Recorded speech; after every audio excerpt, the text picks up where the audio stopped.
Are we live? There we go. And shaboop, we are live. All right, we are now live. Hello, friends. Hello, everybody. Welcome to the table. Well, hello. I love that. That's like our thing now. Oh, that I we have say. to. Yes. Well, that was Almas's idea. That was a great idea. Aww. Have a seat. Yeah, literally have a seat. Have a Acid beverage. seat. We're playing D&D. Get on the fucking table, Put your loser. We're feet playing up. Dungeons and Dragons. And then let me. I gotta rename the stream. What should I rename the stream to? Sacre Bleu. Sacre Bleu. Yes. How do you spell that? I Sacre- don't know. Sacred Bleu. I don't know. But without the D, I think. D&D. That's like me. Hey, yo. Similar to Cordon Bleu. Oh yeah, Corbin Blue. Corbin Blue. Corbin Blue. My Corbin favorite Blue actor. plays and D&D. ambush From, Gordon Blue. A D&D monster, and it's just Chad from High School Musical. He's always carrying a basketball. He's a wizard and he has his orb, but the orb One of is his the basketball. one of his legendary actions is I don't dance, and he makes everybody fall prone. He has oh my god, what's that spell that makes people dance uncontrollably? Irresistible Irresistible dance. Dance. Yeah. Yeah, he has Thanks. that. Hell yeah. He's a bard, but like of basketball. Yeah. A basketball. He's a, No one he's said a, a wizard can't play basketball. he's a sports. He's A fighter bard. bard multi-class. A fard. Or a Bard. biter. A biter. Or a biter. The biter. Hawthorne. You. No, but for real. Also, like I think Doug did this where it's like I didn't do it, but we should definitely at one point just put in like our stream title, like parentheses, not talking about the drama. And then there is there is no drama, and then people will come in and be like, "What's the drama?" We're like, "Guys, we're trying to have a good time and play some D&D. We're not- Like, we don't not talk talking about about it." the drama. About the drama. Beyond it, we've talked about it too much already. Exactly. Yeah. Actually, not doing it. If you actually go and subscribe to our YouTube channel, we'll be talking about it over there in a couple of days. So if you want to go check that out, we just YouTube took the video down, guys. We're just gonna take this as a sign to move on. This is like gonna be like visceral, like. Okay, look, guys. My legal team has it covered. We already paid the people off, but I can't speak about it anymore. So Let me guys, get out my ukulele. I And can't. then you side, oh. Yeah, have you guys? Okay, we're gonna just a little bit. I told Kate about this. I think like yesterday or like 2 days ago. The I show speed situation. I don't know what He's that a is. streamer, and can I talk about this? So I'm just gonna say like very broadly, he That's accidentally. terrible. in It's not- trouble. So he He is in trouble, but not for like.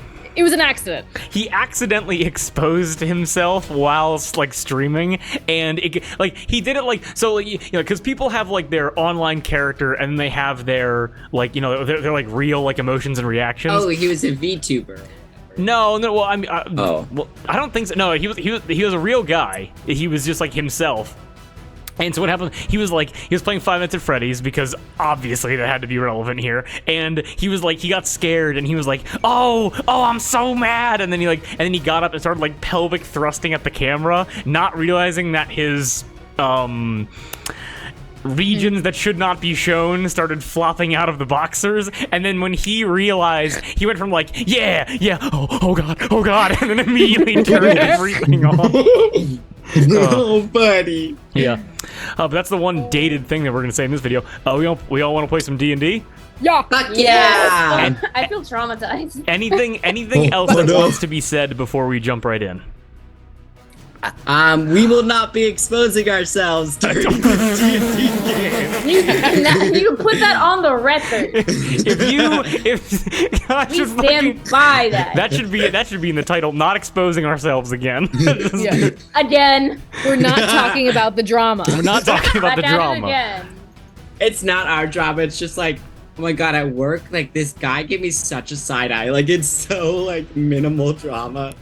Such honestly, yeah, Yes. but we can't talk about it anymore, guys. So if you're here for the drama, you shouldn't be because we're not talking about it. All right, and also let me just make sure that chat is active because I don't see chat up.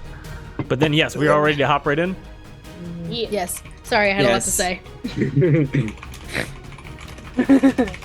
say. There you go. Perfect.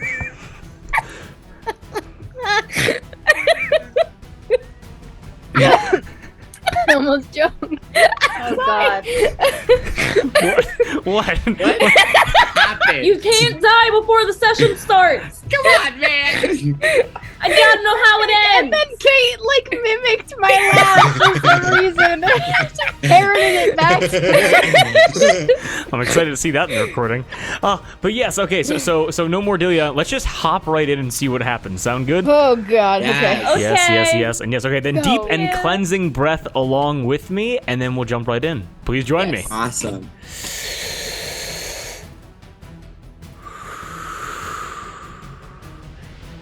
And we can begin.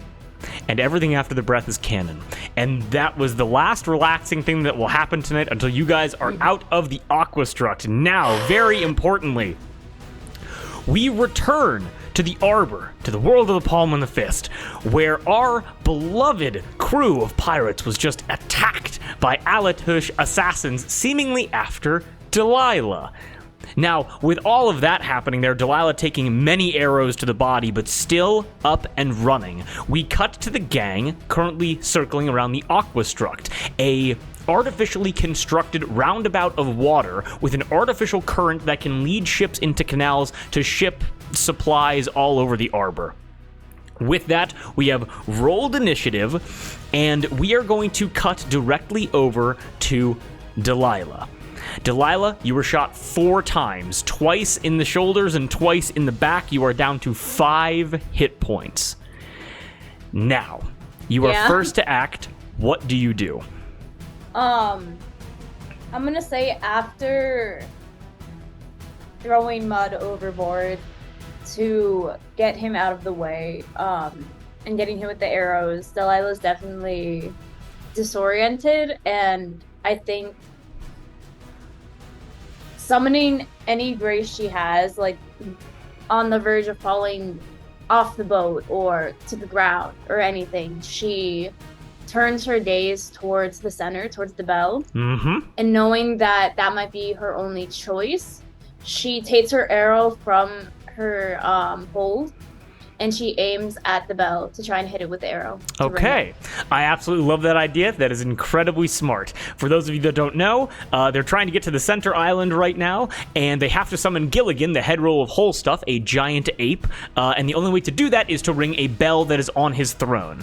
Now, you want to shoot this from afar, correct? Yes. Okay. Kate, as a player, Yes. I want to offer you a deal. Because I'll Okay. tell you what Delilah is able to recognize right now as she Hey. is kind of leveling herself to shoot at this bell. As you're pulling an arrow out of your quiver, again, you have 5 hit points left. You're pulling an arrow out of your quiver. And I'm just going to say that, like, kind of across your journeys, the people that you've been fighting off, you've had to resupply your arrows. You don't have the original arrows that you took from Alatu when you left there. Mm-hmm. You're able to recognize, as an expert archer, that the arrows that are currently pierced into your body are of significant better craftsmanship than the ones that are currently in your quiver. You have 4 arrows in your body. Here is the deal I will offer you. You do not need to take it, but here's what I thought up. If you would like to remove an arrow from your body and use it instead of your normal arrows, you will get a plus D6 roll to your attack roll on the bell. However, you will take 1 D4 bleed damage if you choose to do that. How many arrows do I have? You have 4 arrows inside of you, and you have basically infinite in your quiver. Oh, okay. Yeah, I think Delilah will probably take that bet. Okay. I think for her, she's very much like a survivalist and doesn't want to use the resources she has. But I think she's also very petty and is like, wants to use the thing that is harming her to get them out of trouble. Okay. In that case, who here, should I roll the D4? Who here would like to roll the D4? Then I will roll the D4. Alright. Delilah, the bell, the DC that you need to meet with an attack roll is an 18. However, if you are Why is it so sturdy? if you are well, because again, it's not like it's difficult to. Okay, it's not like it's a super tough, difficult to damage bell. It's that it's so small and so far away, and you're moving. The closer you get, the easy. Like if you ran up and punched it, there wouldn't even be a check. It's the fact that you want to shoot it from so far away. Make sense? Now, the default to hit it is going to be an 18. And that's going to be with the D6, with all the modifiers, yada, yada, yada. If you're able to hit it with a roll that is above a 21, it will significantly reduce the amount of time it takes for Gilligan to get to you guys. Make sense? Yeah. Okay. Sorry, just making notes. Okay. So... Any questions? No. So, are you gonna roll, the damage first, then? I'm going. You know what? No, we're gonna wait until after you We're gonna wait until after you roll the attack. Don't make me know the price. After I do the action. Well, because I just realized that if you choose to do this a second time and I roll damage first, you might not even have the opportunity to make a second attack. So. No returns or exchanges. So it's gonna be this roll plus your modifier plus a D6.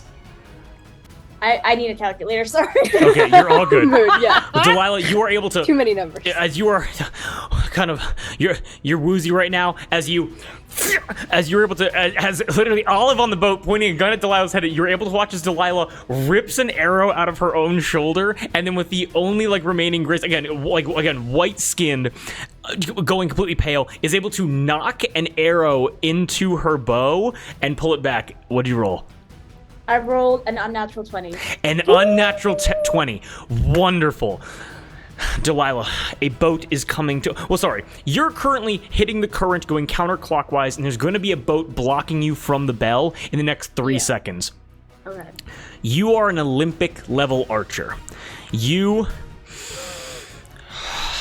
And all of the wounds and all of the pain and all of the blood loss, it momentarily does not affect you. You are moving with the current and the rocking ship. You are a part of the water as much as these boats are, as much as Olive is, as you, after that inhale, calm exhale, and right in between the beats and the flutters of your heart, your arrow flies, and a familiar whistle hits your ear, as it is Alatua craftsmanship. Not a wooden shaft, but one made of metal, one that is designed for this kind of shooting. And as you let loose the arrow, half a second later, a boat blocks your view, and you're unable to see if your arrow hit its mark. But you are you're able to hear as you know that your arrow has struck true and has rung the bell. Wes. As that bell rings, the last thing I'm going to say before, and of course, hold on to that thought. The last thing that you're able to recognize as that bell rings is you are able to hear, and off in the distance, maybe by a mile, 2 miles, you really don't know, you just see the ever faint shake of palm leaves. Excellent work. What were you going to say? I'm so sorry for interrupting you. I have a potion of healing. Okay. Would it also be an action to drink that? Because I also have cure wounds. So you wouldn't be able to use cure wounds. You would be able to use the potion of healing. And do you have 2 attacks? I just want to ask this right now. How many attacks do you got per round? I have an opportunity attack I can take. Oh, so you don't have No, you don't that's have normal. so you don't have 2 attacks per action? Wait, I do. I do have 2 attacks. Then per action. you Sorry, can I just saw then it. because the boat is now in front of you, you can try to hit the bell again if you want to shorten the amount of time it takes for Gilligan to get to you. But if you want, you can shoot back at the people that are trying to shoot you. So I also have like a little bit of a crazy idea. Okay. I'm gonna ask the team. So I do have Fog Cloud if we want more cover, but that would also put us a little bit more at risk. Would anyone have any abilities that might help see through a fog cloud? No.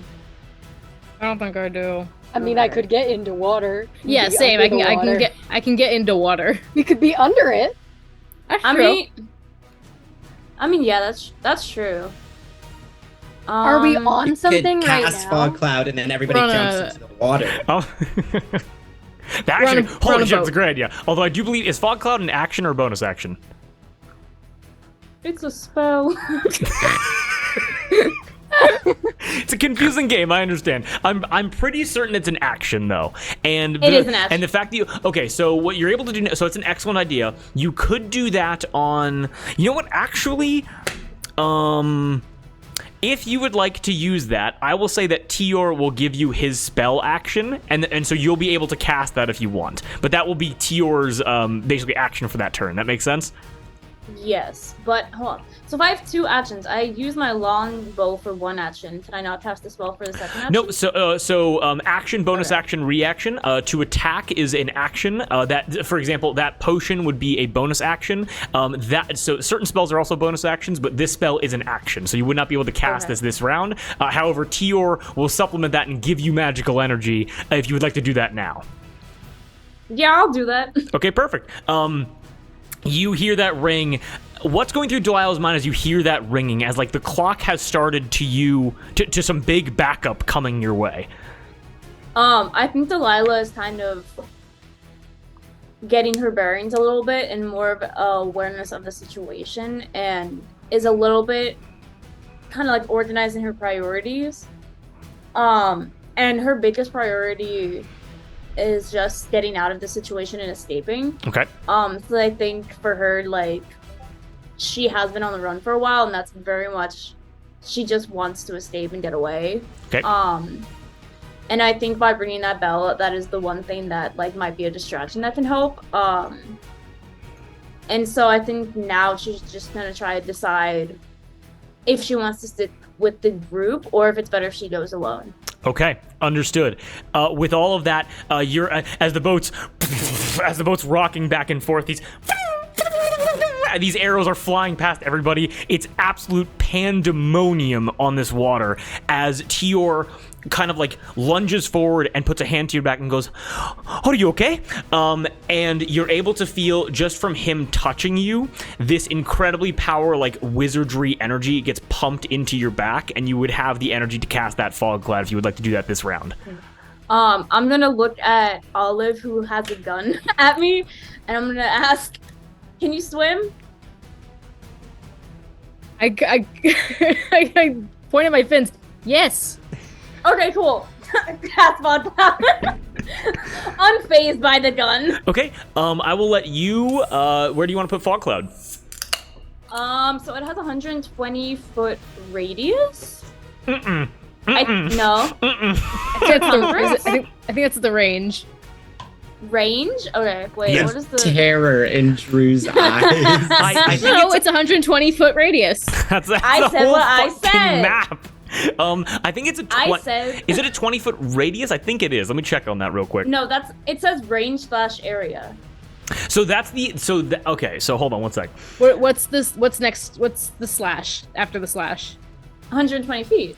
No, 20-foot radius, a 20-foot radius sphere. So you can cast it anywhere on the map, and it's going to be a 20-foot radius sphere. Make sense? Okay, alright. And if you want, just tell me where you want it centered on, and I can just put it on the map for you if you want. Okay. I hate that you can't zoom in and out easier on Owlbear anymore. I need to do another rant. Boo, Owlbear. On Owlbear. Boo. John. I Okay. would like to put it right in front of where our boat would be moving. So we kind of move into the fog. What Stay a in a little longer. fucking because the fog wouldn't move with the water. That is so smart. Let me actually just grab Bam, bam, bam, bam, bam, bam, bam, bam. Okay, so it's gonna be this, and I want to make it a circle. And so you guys are gonna move over to here. Okay, so it's gonna be roughly. Nope. Okay. Hey guys, you can't make circles of stuff. Oh wait, maybe you can. Hold on. Wait. What do you mean? No more circles. Nope. Oh, there's Okay. Fuck me. No. You can't make filled circles. Albert, you're destroying No, you- everything that I love. No, you just click the draw tool. Yeah, there's a. That's there's what I'm one doing. Oh wait, you're so right. Yeah, Wait, this is- Is there a fill?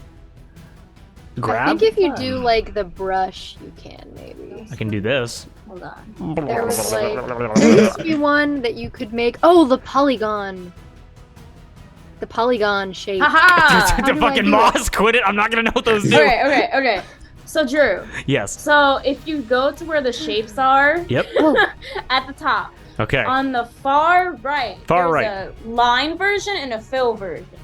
Okay. I'm on the fill version. Oh, I did it. I did So it. yeah, so you want to do the fill version, and that And now we can just not see anything. I kind of like my spaghetti though. Oh, I didn't do it Spaghetti. good. All right. Okay, I'm gonna keep the spaghetti there because I need to know what I'm looking at there. But because I need to know where the water and the land is. But okay, good, excellent call. As Delilah, you reach out, and what is the prevalent thing like? Because again, it's kind of like that hellish rebuke where you reach out, and just with some ambient energy from an unknown source, you heat up just the first like maybe centimeter or two of the water, of the rushing water in front of you, and you cause fog to begin rising out of the waves that is not moving with the waves as your boat is about to penetrate into it at the end of this round. Make sense? Yeah.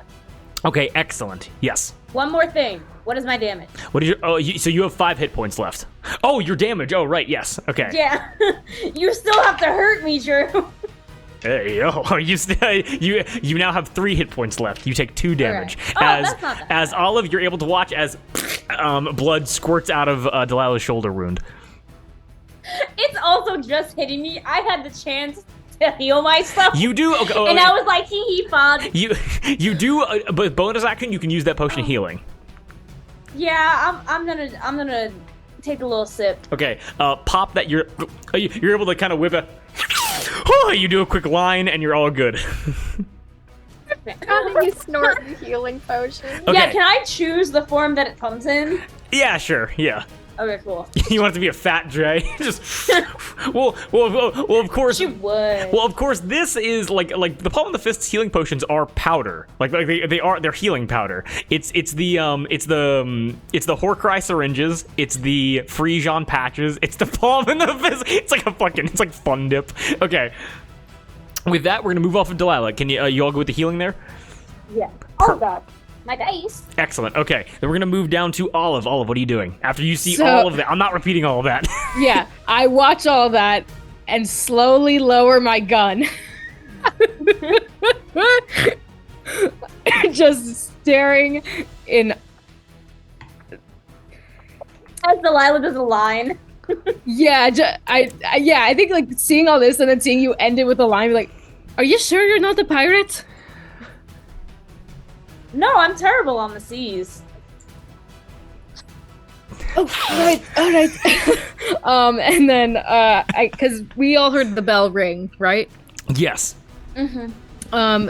And we're currently heading up towards this little boat of baddies. So I'll tell you this right now.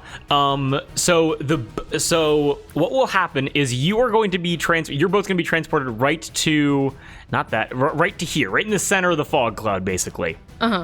But in the meantime, because all this is happening pretty simultaneously, these baddies are gonna try to get in your way. You kind of see them rowing very furiously, trying to block your path and kind of cut you off. Now you're all still gonna move, but if they are able to get in front of you, you guys will move and kind of slam into each other. Make sense? Yeah. And that's this little yellow boat over here with all these swords. This little guy. Yep. These are melee troops coming to stab you. Okay. Then if that's the case, I lower my gun from Delilah, and then I raise it and fire it at one of these fighters. Okay, you want to shoot at one of these fighters? Excellent. I do. Go ahead and make an attack roll for me. I'll shoot a Dutch. Dude. Wait, what's the range on my flintlock pistol? It's the same as I think it's 30 feet? Yeah, 30 feet. But you're still within range, so. Okay. Go ahead and hit Dutch. And Drew established I don't have proficiency with this weapon yet, right? Not yet, no. The more you use it, the better you get with it, though. Okay. That's a 6. Now, I will say, Fired and I missed. Olive, you fire off your flintlock pistol, misses wide. You realize that this is a smoothbore a flintlock, and so it is very inaccurate. And you're able to watch as the bullet, like a huge explosion, comes out of the barrel. This is your first time firing a flintlock? Yes.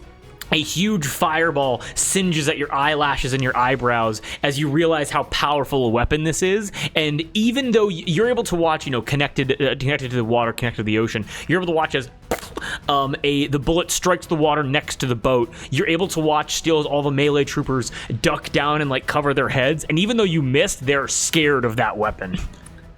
Okay, good to know. Then in that case,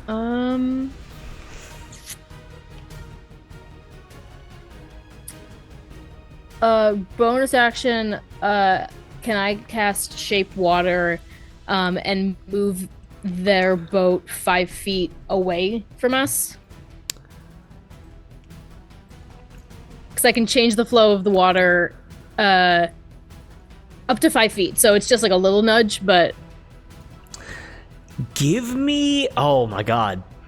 Give me a quick strategy check, actually. That's intelligence plus proficiency.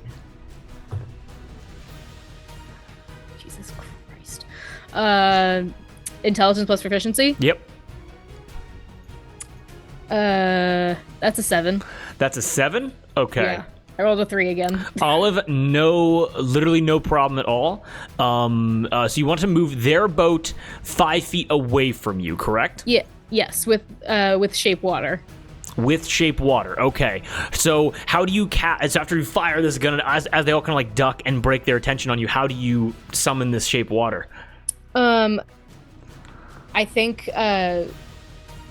with her free hand, just grazes her hand into the water and like moves her hand as if to splash, but then casts the spell and like pushes like a small little like wave towards them. Oh, okay. Again, you're making your own style at this point, so you think about like what your parents and siblings would do, and then you move your arm in a completely like opposite direction of that, as a wave completely against the current. You're able to break the concentration of one of the grung underneath the water as it shakes the boat and pushes them 5 feet to the left. Should I jump in the water? You should jump in the water. Do you want to jump in the water? Go on, splish splash. Bum, bum, bum, bum. Splish splash. I'll turn to Delilah and say, make sure you stay down, and I'll dive into the water. As you dive into the... Olive, you have not been completely submerged in the sea in weeks at this point. This is very refreshing for you. You are able to... Now, of course, you hit the water, and immediately you're like... and are being taken away by the current. But instead of it being a uncontrolled tumble, you're able to easily steady yourself and begin kind of almost floating, like vertically, basically, as the current begins to take you. Okay? I still have my movement. I have 30 feet of swim speed. Can I move? Yes, but you can only move. You can move with the current. You cannot move. So if you try to move against the current, it just won't work. If you try to move, basically in towards the island, it's going to massively reduce your movement. Make sense? Yeah. So then, what I'll do is I'll dive off the front of the boat, and can I? Going with the current, can I go towards the boat I tried to shoot at? I will certainly allow that. You're able to... I'll say that you're able to get to right about there. Does that sound fair? Yeah, perfect. Okay, absolutely awesome. As you're able to see the boat... like its bottom is... the bottom of its hull is basically breaching out and into the water as the waves are crashing into it. As you just kind of ready yourself there. Sound good? Yeah, I sheath my pistol, dive off the boat, and then I start swimming towards them like a shark. Your just little ear fins are poking out of the water. No. Excellent. With that, that your turn? That's my turn. Perfect. Then we move down to Mud.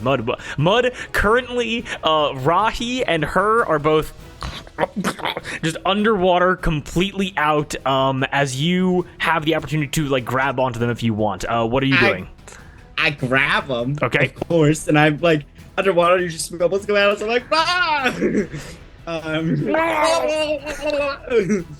Look at me. and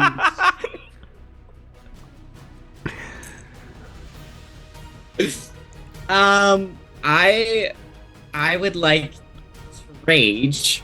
You may rage. And can I? Does Rahi have a grip on her? It looks Like like a death grip, like an unconscious grip, you know? No, so her currently has Rahi underneath, like with her arms underneath hers.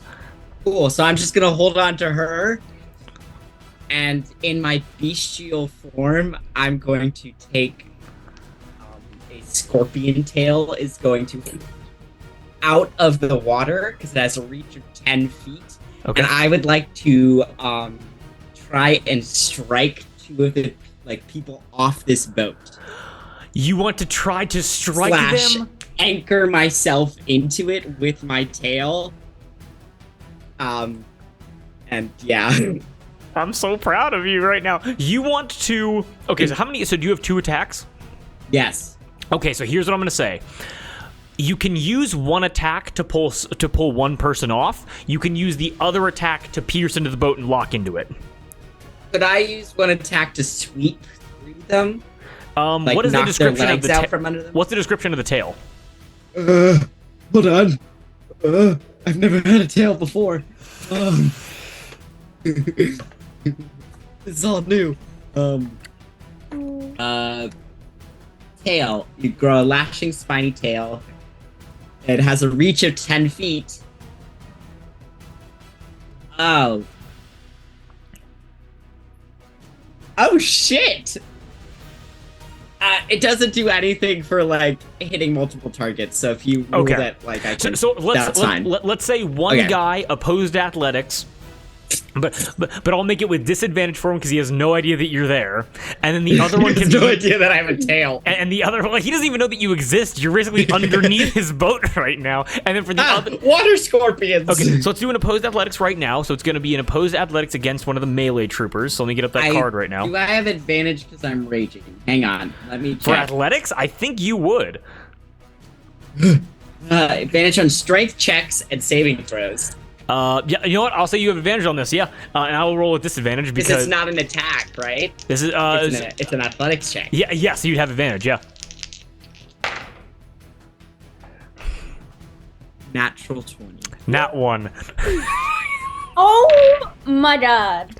You know what? Because of that nat 20, you have one of your primal screams, and you can feel your bones almost snap out of your joints a little bit as you begin to kind of grow and gain mass, and you can feel your tailbone and your L4, L5, and then your tailbone begin to break and fracture and begin to emerge out of you, and they begin to, and your vertebrae begins to enlarge, and the tailbone begins to sharpen, as it almost feels like your spine is growing longer to accompany this tail. Yeah, And that makes sense too, because mammals don't get more vertebrae, they just get longer. Fun fact, giraffes have 7 vertebrae and they're just this long. And congratulations, because I will always honor nat 20s. I just have one question to ask you. North or south? And I'll let you choose. South. South? You were able to... And coming out of the water, like the head of the Loch Ness Monster, there is this thin, wispy, bloody, bone-white tail that... and strikes towards these targets. Snatches one guy, but basically it's a sweeping attack, hits one guy on the neck and pulls him to the side, pulls him backward, pulls him south, knocks into his buddy, and 2 of the guys go down into the water to the south. Incredible. With my movement, can I pull Rahi and her up onto the boat and then myself? Okay, here is I can make an athletics check. Okay, if you wish. You're gonna need to make an athletics check here, but I'm gonna set this to you right now.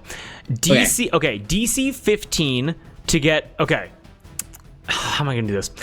It's going to be DC 15 to get yourself up there, DC 20 Okay. to get you and her, and DC 25 to get you, her, and Rahi. Make sense? Okay. We'll see. Okay, so that's a 27. Holy I shit. rolled a 19. Horrified. Like, literally, these two guys hit the water and they see you. I'm so struggling.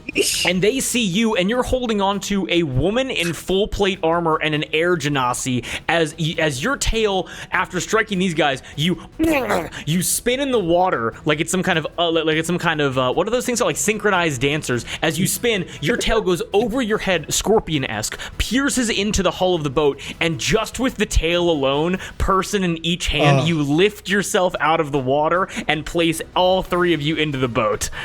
Holy shit! This has gone way better than I thought it would. Yeah, you do see the two melee troops go, "A monster!" and they go to attack you, obviously. I have another attack. You do. Who do you want to attack?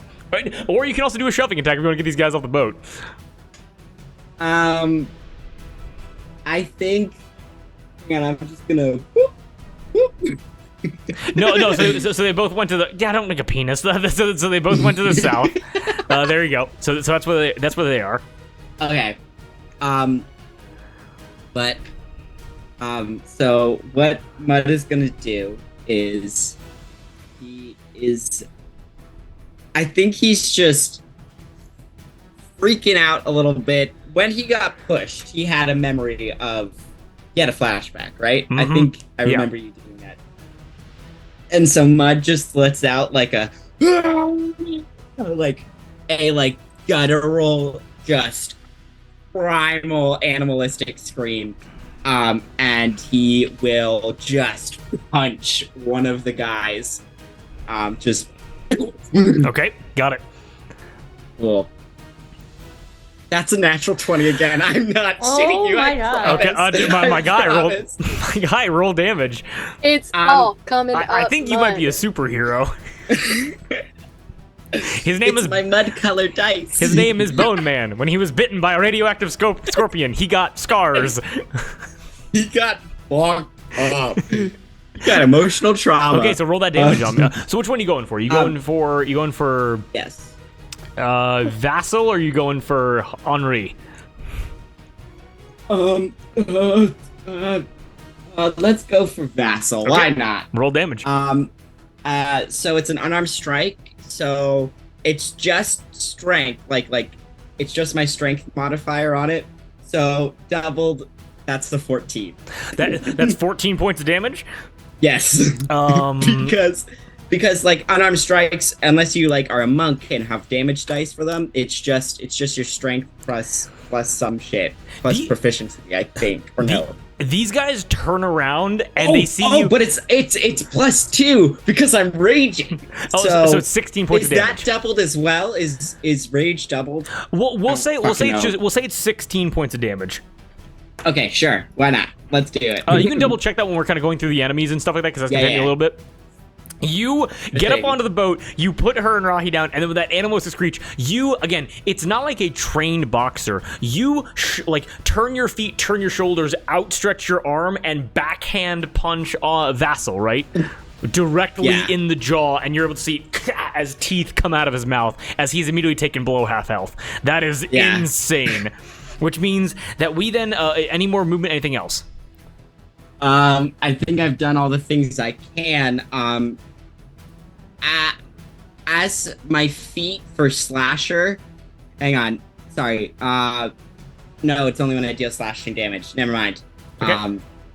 So yeah. Then you're all good. Perfect. Then Cool. Cowrie, we cut over to you. And Cowrie, the first thing that you're able to feel, you're able to feel. It's almost like you're being jostled and someone's kind of hitting you in the face. It almost feels like you're inside of a bag right now. And your first immediate thought is, "Did I forget to get something in the bag, man?" And then you open up your eyes, and for just a moment, just when you're just waking up, you have to imagine am I in hell right now? And the reason that you would think that is because as you open your eyes, you start looking around, all you see are pages and papers and open books kind of hitting you in the face and all over your body as you're just surrounded by words that you have no chance to read. Cowrie, what do you do? I'm like, I'm just. Is there light? There's like some light shining in from a slit of like whatever kind of like roof is on this like weird like I guess like area you're in. I'm not even sure how you would think of this. I'm gonna go towards the light.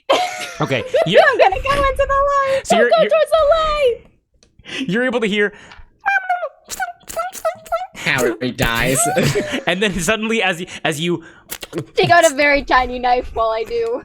You can feel like as you like kind of press up on the leather a little bit, you're like, oh, it's like leather above me for some reason. And as like a strap comes loose and the pouch opens up, you're able to see a full like a full battle going on outside as Tior looks down and goes, oh, Kaori, you're awake? Hello?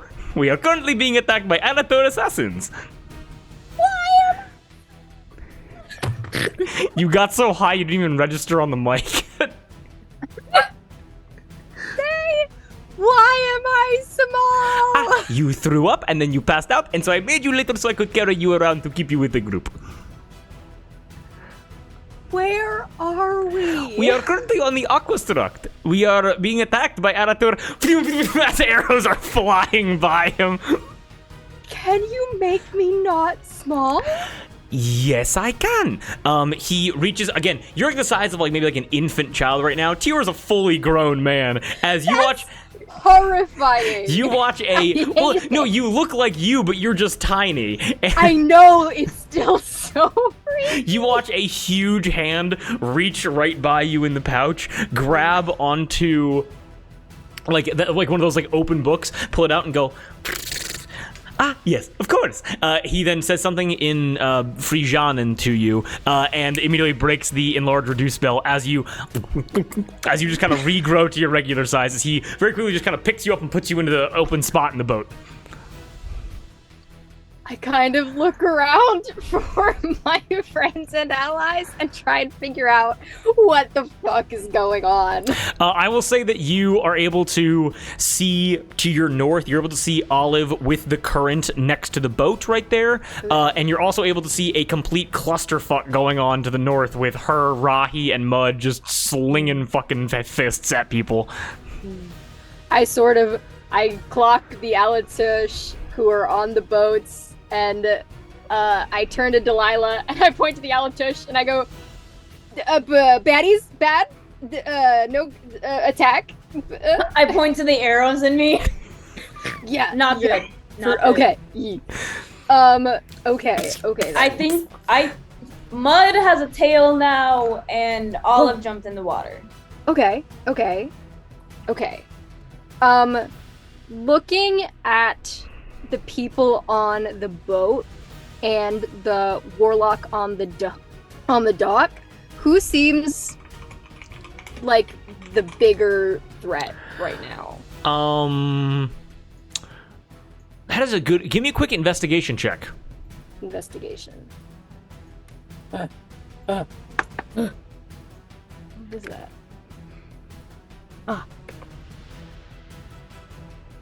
14. 14. You realize that the wizard. So that the battle wizard now set up on the docks is able to cast counterspell at people. Ooh. Okay. Whoa. Then I am going to use my bonus action to duck down lower in the boat and hide. Okay. And then I'm going to use my action to fire at him with my gun. Fire at him with a gun. Mithril bullet or no mithril bullet? I don't think I have one mithril bullet. you No have one? mithril Do bullet. because didn't like somebody Yeah, fish I have it the out one. and give it to You have Yeah. one mithril bullet. Yep, I just I'm wanted gonna to ask. I'm gonna hold on to that one. Okay. Okay. This is hit.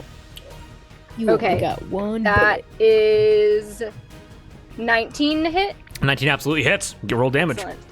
Alrighty, and I'm gonna roll with sneak attack. Sneak attack. And that is Antoine. Antoine, Yes. Twad.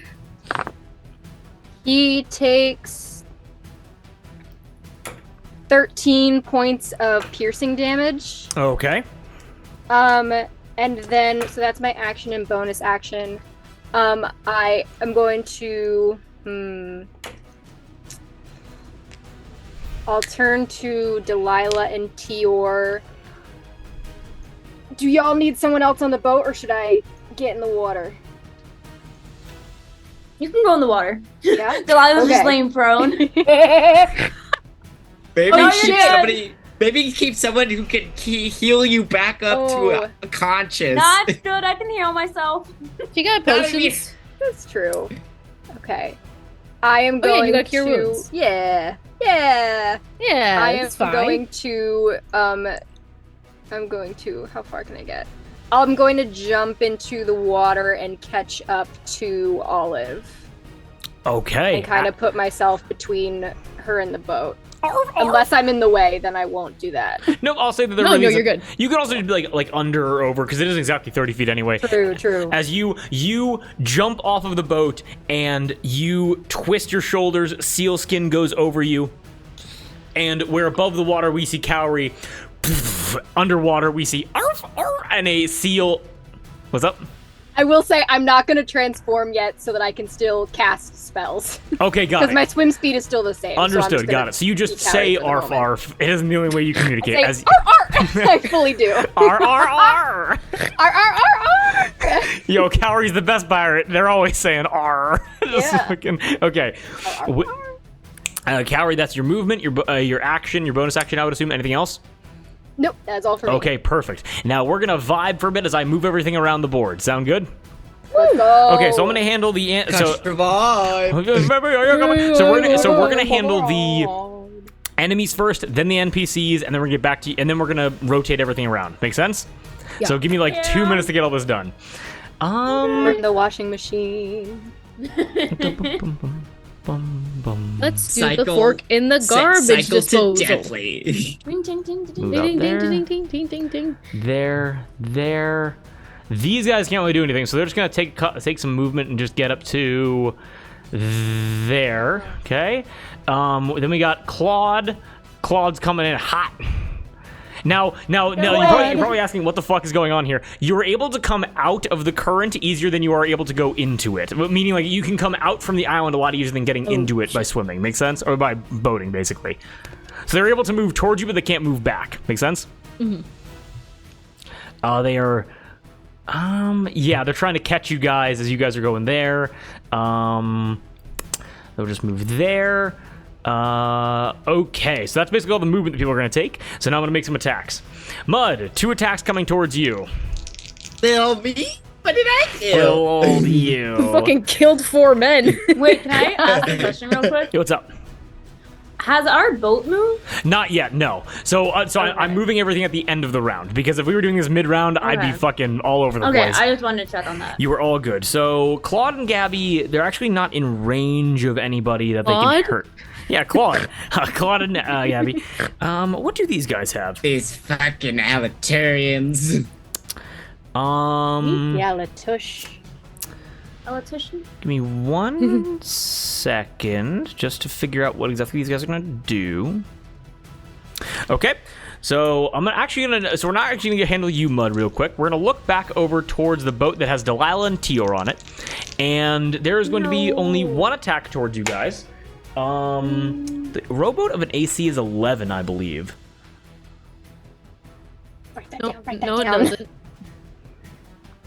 The rowboat has an AC of 100. Only ours. Only ours. It does have an Oh, AC. yeah. It does have an AC of 11, which means I'm then going to roll 2d10. It has a billion. It's fucking made of mithril. It's literally indestructible. Made of dreams. 18. Friendship. Delilah and Tior, you guys are able to watch in utmost horror as Antoine, this like very, again, kind of like Tior, but more kind of like, I guess, flamboyant in the dress. It's an Alatush battle mage, who goes, and says some Alatush magic, and you're able to watch as his fingertips explode into fire, and it almost looks like yes. Can I counterspell? You may counterspell, but guess what he's gonna do? He's gonna counterspell your counterspell. Fuck! Can I counterspell? No, sadly you cannot do that. Okay, so If somebody else can cast counterspell, they can counterspell his counterspell to your counterspell. So I cast counterspell and he counterspells my counterspell? Yes, but that does burn one of his counterspells are very limited. So although that does not go through for you, that is that is a resource which is going to be sorely missed. Okay. Got it. And you're able to watch, and actually, Olive, you're able to watch as like these fiery fingers appear in his hand as he, and like 5 fiery missiles, his fingers disappear before like rapidly regrowing. And as you reach out to counterspell and the water begins reacting to you, he actually looks over to you, puts out his hand, and then pushes his palm towards the ground. And you're able to watch the water break away from your magical command as you're able to you're able to see fire streak through the air. And just this one time, fire has beaten water. Delilah and Tior, you are able to watch as reaction. These 5 fingers and jam into the rowboat and immediately set the front half of the rowboat aflame. The rowboat has lost half of its hit points. When it runs out of hit points, you guys will be in the water. Okay? Cool. Excellent. That was the battle mage's turn. We're then going to move on to the archers. Yeah, fuck it. They ball. 2 attacks on Delilah. Let's see what happens. No! What if they don't? She's prone. She's prone though, so they have disadvantage. That is true, and I also rolled a 4 and a 3, so Yeah! I also got 7 more hit points, so I'm at 10. you're at 10 HP. Yeah. It's better than where I Oh, started. no. Ju- Imagine if I healed you. Imagine if I did that. Don't worry about it. Don't Delilah, worry you about are fully prone, fully down, and you are able to kind of like peek just one of your eyes up, and you're able to see 2 arrows come through you. You duck your head back down, and you're able to watch the arrowheads puncture through the wood right where your head just was, and you just realized you just avoided death by maybe about half an inch. With that we then Delilah kisses the wood a little bit. a strand of Can fire kisses you Delilah back. swim? Huh? Can Delilah swim? I think so. I don't think I. wrote You anywhere that you she said can. that she can float on her back, but she can't like swim Oh effectively. my god, you're right. Yes. We then She move can down to the float. melee troopers. The melee troopers, 1 attack on mud misses by a mile. 1 attack is a nat 20. That's gonna be. I will. If this is not magical, I'll have the damage. Yep, this is gonna be. So I'm gonna give you. Because I'm raging. I'll tell you the overall number, and then we're gonna have it from there. Okay. That is going to be. Well, no, it'd just be whatever you roll. Because it wouldn't be double. Okay, so it's okay. So yeah, so on the dice with that nat 20, that is 15 points of damage total, halved down to 7. Okay. Okay. Okay. Because you rolled a nat 20, so it's double. Wait. Okay. Yep, Sure. yep, I'm yep. not gonna argue. Cool. 15 halved down to 7. That is half damage. That's all good there. That's everything. As one rapier comes towards you, you're able to deflect it with your tail, but another one pierces into your shoulder and does a minimal amount of damage. As the rapier is pulled out, he goes, "Sacre bleu," and no blood comes out of your shoulder. Yeah. I want to scream, and my teeth, like my jaw, almost unhinges like a snake as I scream at him, and my teeth are shifting, pointing, and blunting, and just Horrifying. Okay, Yeah. so now I'm just gonna move everything around just by. Yep. So actually, just to keep this simple for me, I'm going to keep. I'm gonna keep everything the same, but these 4, and I'm gonna make some checks for people that are moving around this. So because all the positioning would be the same, it's just that these boats are moving. Make sense? Cool. Yeah. Wait. That's actually what's up. So I wanted the boat to be able to go into You the are fog right. cloud. Never mind. Good call. So sorry. No, you're totally fine. Thank you for calling me out. So it's gonna go boop, boop, just a little bit more. It's very important that that happens. Just a, I have plans. you are. It's. I'm very happy that you corrected me on that. Then this will move over to here, here, and here. We're gonna I'm gonna get these guys over to here. Just gonna move mud into there. It would not be a Drew D&D combat if it was not overly complicated. These I guys. love how we're zoomed in, so we don't even get to see all your work. Oh shit! I'm so sorry. Oh, there you go. There you go. That's good. I don't know why it keeps resetting it over there. We're then going to move Olive and Cowrie. You guys get flown over to here. Oh shit! Claude moves over to here. Whoopsie daisies. This boat disappears into the fog. And this boat will remain on this side over here, with, I believe Gabby's right here, having the shortest route, ending up right around here. We're all good there. That's all the movement done. We all good there? I think it's everybody. Where'd Cowrie and Olive go? Cowrie and Olive are... We drowned. Where are they? Wait, Oh, I where see did them. they We're go? up They top. were just here. I can see us on the, like, owlbear map, but not on the stream. We were just here. Or you guys were just here. Where are they? Oh, wait, we're gone. We're gone. I don't see Yeah. them. Wait, Yeah, we're way up on top. We're way up in the grid. wait, why? Oh, there we are. I didn't We're having a romantic getaway. A little romantic getaway. Be our guest starts getaway. playing. We hard cut and it's Olive and Cowrie in the break room. Oh man, the shooting's been hard today. Everything's a movie. Excellent. With that, we're then going to cut down to the Rahi, Duke, Tior, and Kate. Got it? Okay, Rahi is going to make a roll for consciousness. It's very important this is a 15 or higher. That is a 12. Rahi is still knocked out. No. Tior already used all of his energy, giving Delilah that fog cloud, Oh. so Tior cannot do anything. The Duke screams out and goes, "You guys totally forgot about me!" Maybe. He turns around and just to kind of add to the story, you guys are able to. I'm just fucking just like we cut to the Duke's perspective and he's just watching all of his friends just move around the roundabout. Does he want to be involved?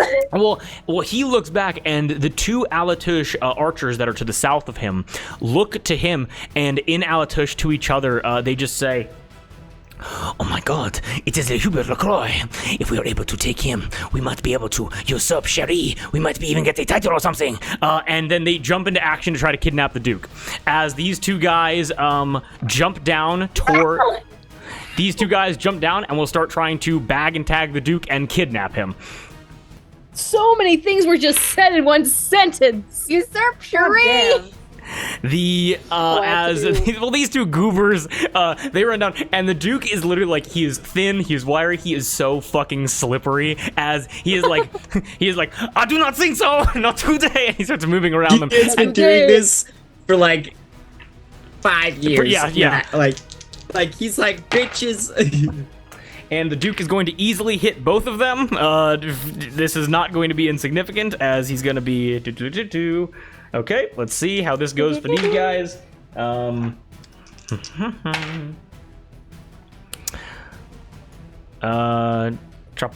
and Mozi, give me 1 second, as these archers are fucking doofuses. Goobers. Look at these goobers. As you guys are able to watch as the Duke and begins kind of like fencing two people at once with incredible skill. As everything then rotated around, we're all good there. You guys are then able to look up to the palm leaves and see, and you're able to see as leaves are moving and rustling, and like these giant leaves are falling down and like striking onto buildings before like flopping it. It's not gonna kill anybody. It's just like a huge. It's like one of those things that used to run on. Yeah, that used to run over as a kid. And these leaves are falling as Gilligan is now closer to you guys. With all of that, we then cut back to the top of the round, back to Delilah. Delilah, as you enter into what would be like a morning fog on the sea, but is currently occurring at night during the full moon festival with no added heat, as you just cause this magical fog cloud to appear. What do you do with your boat currently on fire? Okay. So, as we move into the fog, Delilah's gonna pull from where she stashed it after she bought it, the mask charm, Okay.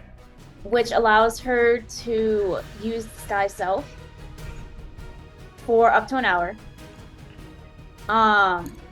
let's see. While wearing this charm, you can use the action to cast Disguise Self. Once the spell is cast, it can't be cast with the charm again until the next sunset. During the spell, you can have it last for a normal 1 hour duration.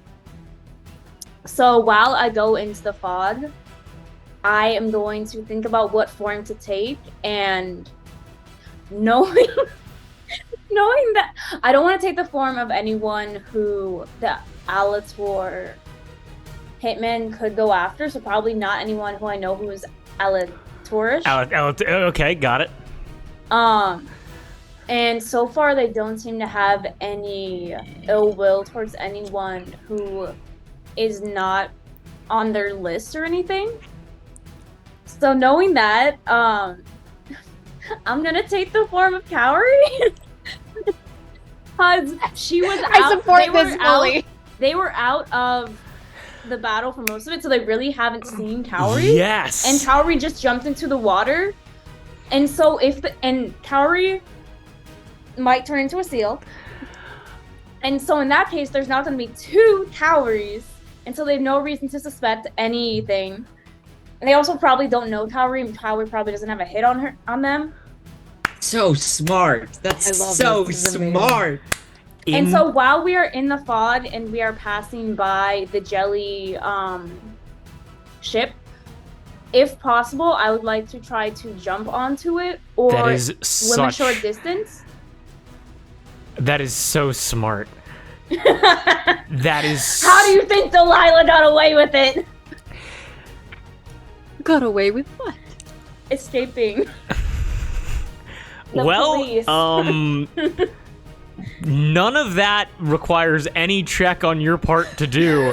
As you into the fog, you put this it's like a steel copper mask like onto your face, or is it like a masquerade? It's like a pin or a charm. It's like a charm. Yeah. Okay. Yeah. So- you just put like a fucking. I might take it up and Yeah, you put like a masquerade mask on basically, and then you become a lot shorter and a lot thinner, and then you're able to. You looked at Tior and Tior's like, I cannot see anything, as he's like kind of like trying to bat the fog away, as he looks over and goes, Kaori, you're back. As you are then able to run over to the southwest and jump onto the jelly ship, and you're able to realize that completely non-toxic, not harmful in any way.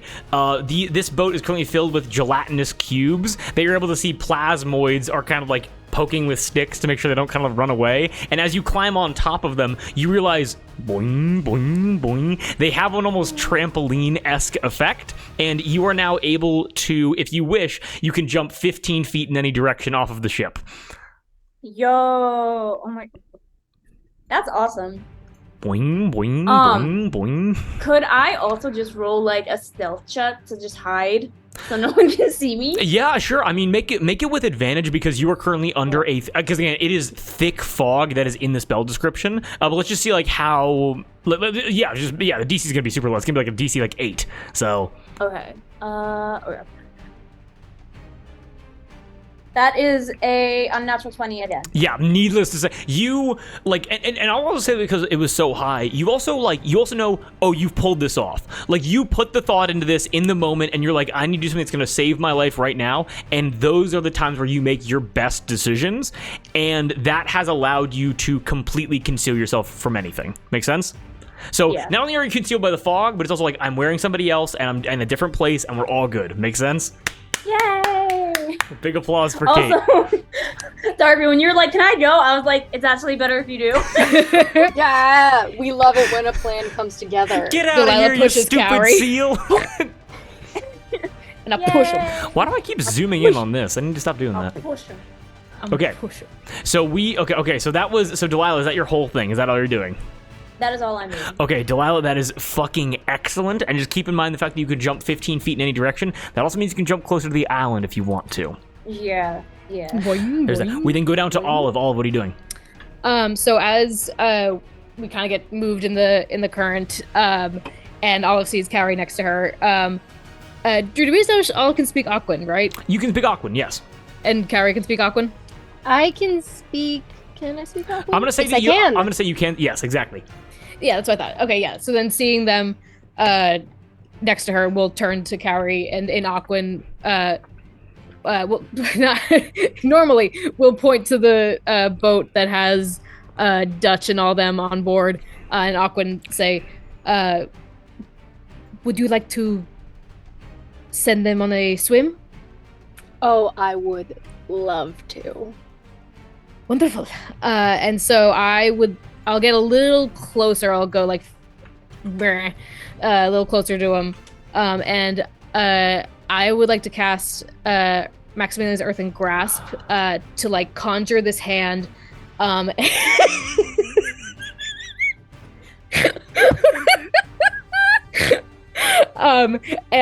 I wanna hold my action for Cowrie's turn, but I conjure the spell underwater and hold the spell with the base of the hand against the bottom of the boat.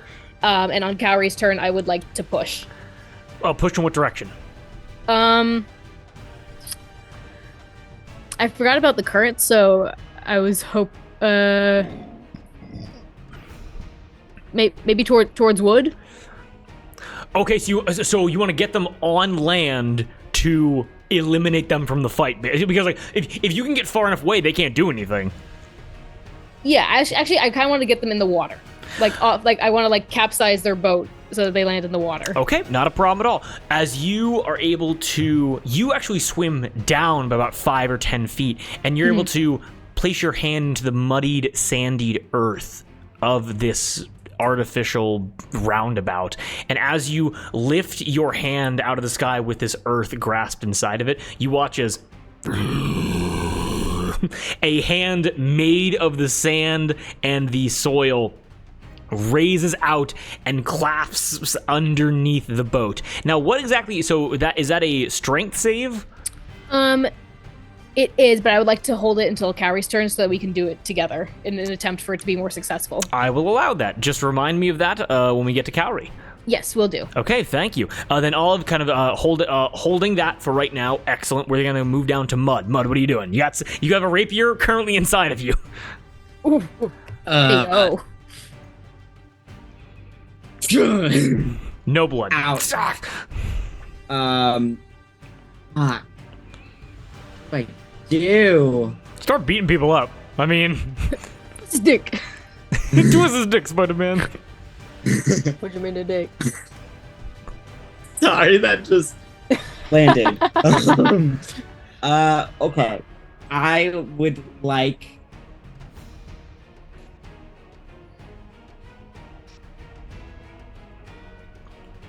looking back to her and Rahi.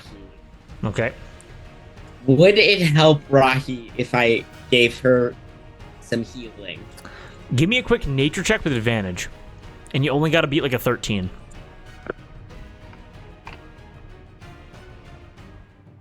I rolled another natural 20. Nat 20. What? I'm in the not- Fuck. I'm not, I swear. No, I believe you. Is it the same mud dice?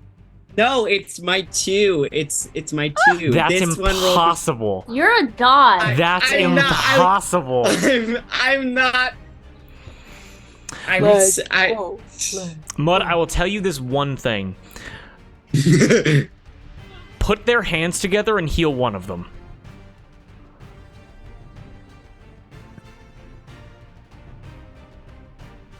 Oh, fuck.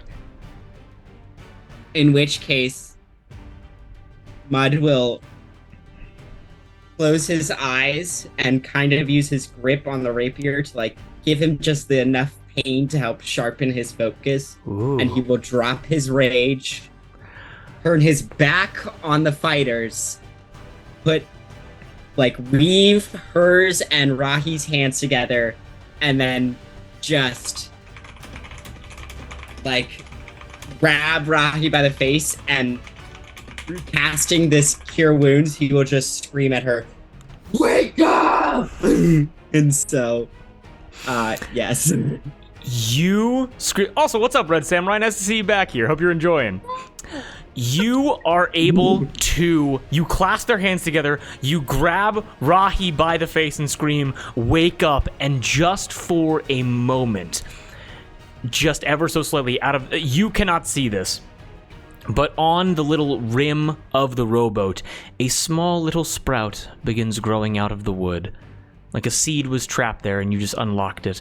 As you yell at Rahi, and just with all of your fury, you're able to watch as Rahi wakes up, and with this healing energy from that... 5 points. 5 points of healing. 5 points of healing. Okay. It's just a healing word.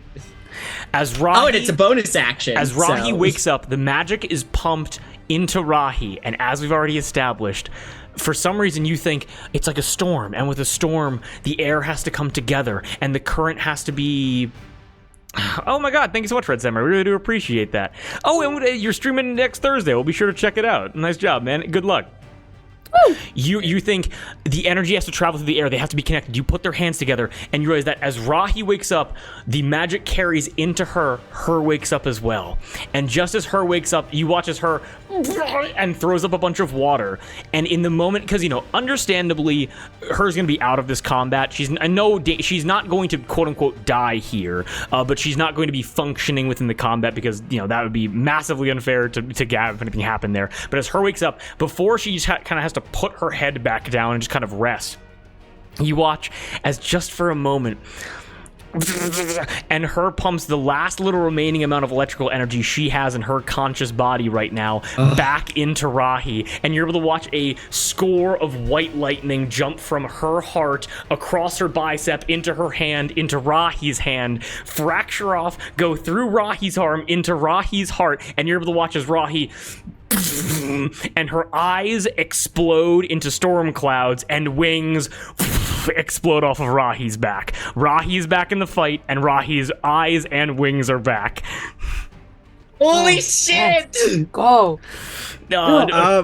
Rahi wakes up.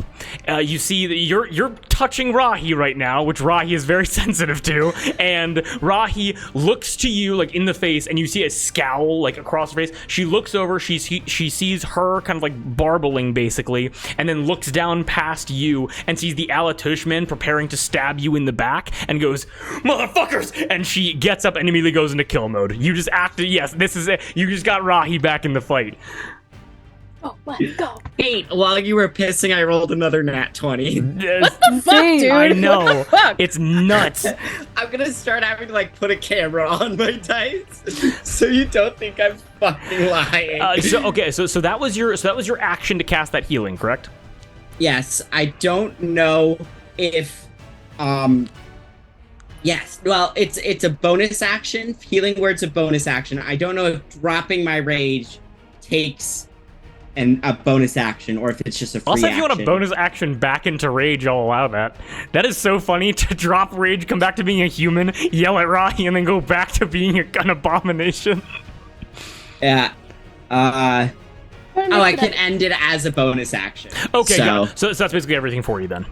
Yeah, that's all I can do. Yeah. No problem. We then move down to Cowrie. Okay. What are you doing? I lied my last turn. I am going to turn into a seal. You turn into a seal. And I am going to take like 15 feet to kind of get this way here so that I can get a little bit of a running start. And then I am going to start in full speed to do a slam attack on this boat in conjunction with Olive's Earthen Fist to hopefully put these guys in the water. We fucking love that. So you would like to turn to a seal, slam attack the boat in conjunction with the earthen hand. Yes. So here's what I'm gonna say to that. The roll. So make an attack roll for that slam real quick. That is a 23 to hit. Easily hits. That means that Olive, with that earthen grasp, what is the saving throw for that spell? It's a strength save, DC 15. Okay, I'm gonna make that with disadvantage now because Cowrie's attack hit. Makes sense? Yep. And I believe a rowboat has a big fat +0 to attacks. To that. It's fucking 5 and a 9. Okay, Let's go! Also by Isabao Navarre. I'm probably butchering that. Welcome back as well. It's so nice to have people watching. Yes. This is like Olive turns to Carrie goes, this is how like tipping cows in the middle of the night. This is cow tipping for pirates. Yeah, Like this a is how jock pirates trying count to it. impress the cheerleader, like, check this out. There were some cow people on the barn that Cowrie would push over every now and again, and so Cowrie knows what's up. But as Olive, you press it just slightly out of the water with that earthen grasp, and Cowrie reaches out of it like a majestic dolphin, but it's not a dolphin, it's a seal. And as you turn, and your thick seal body is able to slam into the wood as and all 4 of the Alata melee men they fall directly into the water. Yes. Splish, splash, taking baths. Bye bum, bye, bum, Dutch. bum. You don't have a plan anymore. I swim up next to Olive, just kind of like hold up my fin for like a high five. Give me some fin. I slap it. A high fin! It is the most satisfying, wettest high five of all time. It's wonderful. Excellent tag teaming. As those people legitimately probably won't be threats for the rest of the fight. Okay, anything else, Cowrie? That is all for me, I think. Okay, super Yes. cool. With that, we then cut back over to all of the enemies' turns. And I just want to let you guys know, we're going to go through one more round, and Gilligan's going to show up, and then we're going to take a break and then go on from there. Make sense? Yeah. Perfect. Also, I was when Moss said like the jock trying to press the cheerleader, I was like, wait, who's who between Olive and Cowrie? As if it's not obvious who's the jock and who's the cheerleader. All right, I'm going to start rolling for these fucking people. Carry on. That's all. These guys don't have swim speeds. So, okay, you guys, somebody be very nice to chat while I'm doing all of this, because sadly I cannot multitask that well. Got you. Oh, chat. We... Chat, Hi, we're not Todd. talking about the drama. We're not talking about the drama, guys. We're not talking about it. Exactly. Sorry if that's what you're here for. They've We're been not trying talking to about the bring it drama. up, and we're just not talking about We're it, not guys. talking about the drama. There'll be a YouTube video out in a couple days. Like, Yeah. Check our socials. We'll address it there. We are... Stop gaslighting the chat! We're just fucking around. Okay, 2 strings. There's please. no Fails. drama. There's no drama. Yeah, there's no drama. Shout out to Doug. Shout out to Douglas. Oh no. I almost just spilled water all over my desk. That's the drama. That's the drama, is that Darby can't hold drinks in my drone. Okay. I'm so sorry.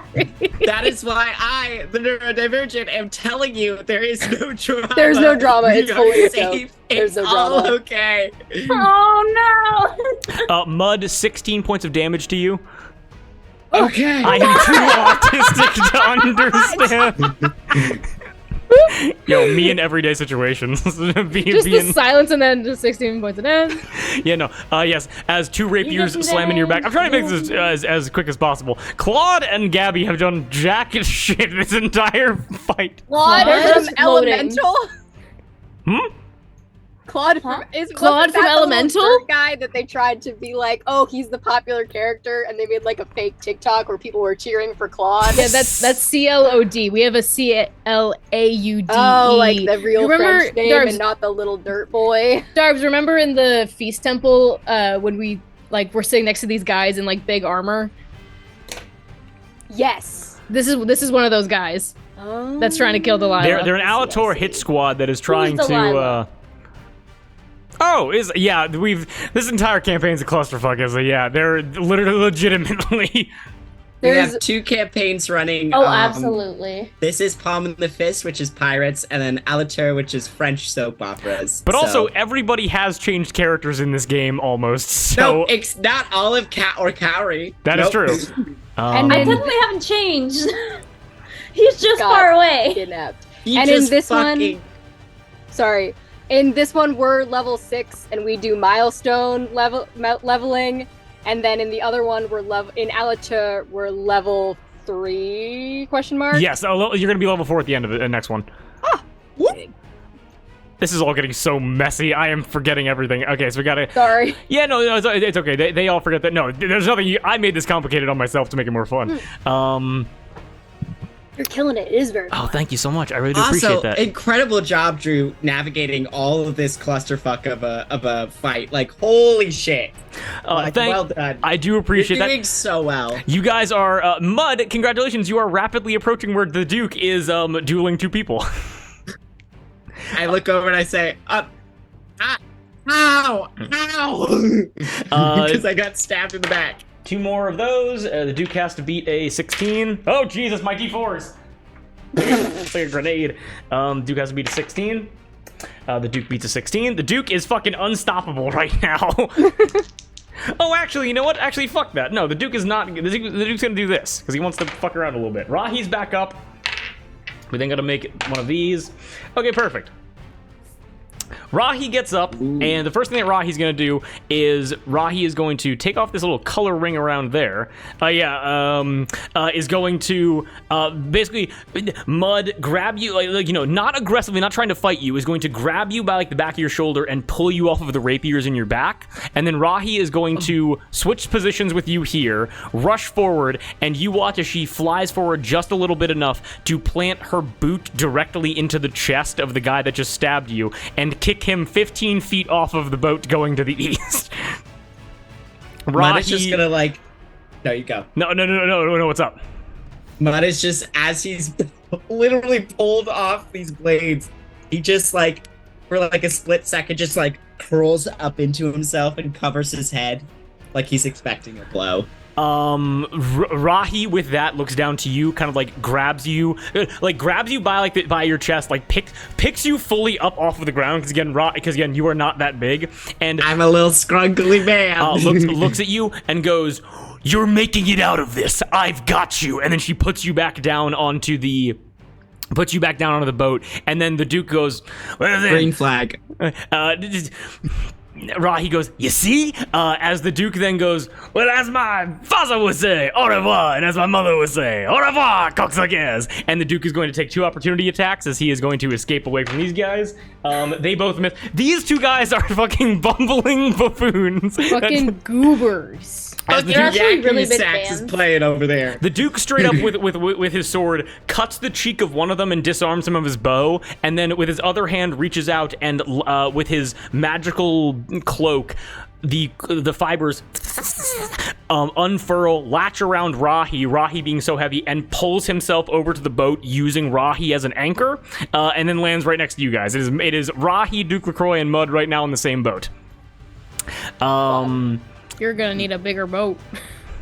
And with all of that, I think we then... TR can do something now. I did something. Delilah is on Jelly, which is over here now, because everything moved. The boat also moved, but this is so fucking complicated. One second. Great. I got this. I need to unlink. How do I unlink something? Okay. Why are you all linked together? Okay, there we go. Unlink you. Delilah. All the way over there, which means that all of them are gonna unlink you over there, and I can do this. Do you guys believe? Because I believe in me. I believe in you. We believe. Okay, Tior is over here now. You guys are out of the fog and back out into the open. And the archers are just the archers are gonna make a 2 carries. Let's see. I'm gonna roll 4 d20. Let's see if anybody gets a 20. That's a whole lot of 3s though. What is happening? I sucked all the luck out of you for my dice roll. All of them go, exactly, where are they? What is going on? And they all kind of like try to, they're looking around trying to identify a target to shoot. They're trying to find Delilah and they just straight up can't. And very close to you guys, you see palm leaves begin falling only a mile away from you. And Gilligan is rapidly approaching. With that, we're gonna do one more round before Gilligan shows up, which means we're back to Delilah. Delilah, you're currently on top of Jelly. What are you doing? Delilah's definitely just trying. Oh wait, I go over here. Delilah's mostly just trying to catch her breath, I think. And I think being on the ship of jelly gives her like a moment of like calm. Okay. Yeah, like Boing, boing. and especially now that she's not in the fog anymore, being able to see things a little bit more. Not gonna lie, she might just ride it out. Okay. So I'll hold my action. Okay. Yeah, hold your action, and then just and you know we're modifying stuff a little bit here, real optional. You know that's the way it goes. If you want to jump in, oh yeah, what's up? What's up? I will cast Cure Wounds on myself. Very smart. What's your HP back up to now? I'll cast it as at a 3rd level. So let me. Here are those dice. I'm up to 17 now. Okay, you're up to 17 HP. Yeah. Very important. Also, are you level 6 or level 5? I just moved myself up to level 6. Don't worry. I am okay. While we were playing. You knew that Dad was gonna check. No, I got you. I feel you. Son, did you make your bed? Okay. I meant to. I'm on jelly right now. I can't talk. Okay. So Are you winning, son? So you heal yourself up. Excellent.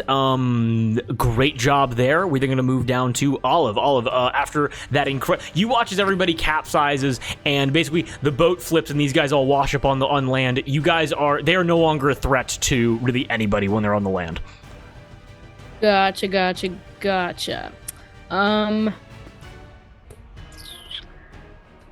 Pull him back into the water. No. Because I didn't realize where I was. I look at the boat next to me that has Sven, and I look at Kaori in an Aqua, and I go, round 2? Let's go! So I don't say that. I go, You want to tip some cast night, babe? in Aqua, and I ask if you're good to go. If you're good to go again. It's canon. Aquan is just. Yeah, all of us just fucking making seal noise. Okay, so what do you want to do?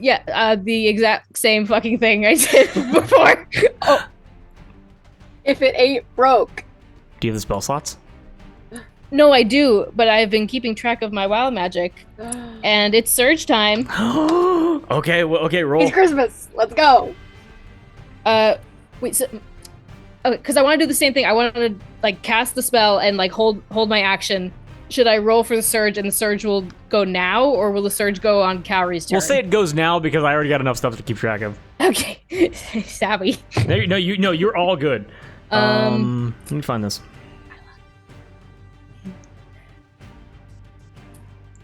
I need to figure out how to read this orb. This episode's got Your big everything, orb. man. Yeah. Okay. Do you have the table up? I'm babe? trying to find the table that I used. I really hope I didn't get taken down because if so, no, here it is. I found it. Okay, what'd you roll? 73. 73. 73. Burger King foot lettuce. 73 rye Just bread and about. bananas. That doesn't sound too bad. Actually, that sounds Rye bread and bananas. Yeah, that's alright. Okay. Not the worst. Not my first Could choice. be better, but not the worst. yeah, if you smash the bananas and you toast the bread. It's like a middling roll on like roll for sandwich. Yeah, Exactly. exactly. It's fine. It's Could be fine. worse. Could be worse. You are able to watch, Olive, as you pop the fuck off, as the rushing currents, bubbles, and blood, and just dirt and sand and mildew and everything that's moving around you right now, it begins to trail itself into an orb. And you watch like all these particulates in the water and all the currents and all the bubbles and all the things that you can notice while being underwater. And you're able to see a head. And then this head grows into a torso. And you see like two very like stubby arms kind of popping out as this being looks at you and goes, and you realize that you now have an unseen servant for the next minute. Let's fucking go! Or the hands to tip the boat. Wait, hold on. Wait. You could fucking tell him to ring the bell. I just realized that. Because this thing is made of water, so... But Gilligan's already coming, right? Yeah, but you don't know. Ringing could get him here faster. You don't know. Is that so? Okay. Gilligan goes from like a light jog to a sprint. Just I so- gotta go. They really is want my- me, don't they? So does my servant act on my turn? Yes. Yeah, I'll do the same gesture back at it. I'll point behind me and say, "Ring the bell."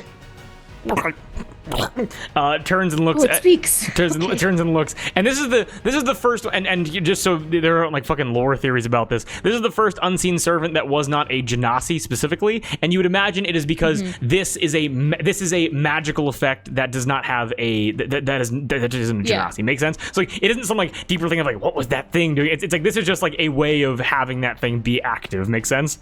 Yeah, I got you. And everybody can see it. It's just It's unseen. It might be a genasi. We just can't see it. that is very possible. But yeah, exactly. So this thing and begins moving over. Let me see if this thing can even get there. How far unseen servant's movement? Can I give it my movement since I'm gonna stay here and push the boat? I wouldn't be so happy if you did that. It can't. It can't make it. Just on off of that. Aw, but he's made of water. You go. It gets like over halfway there, and it looks back to you, and it looks for encouragement. And then what do? I blow it a kiss.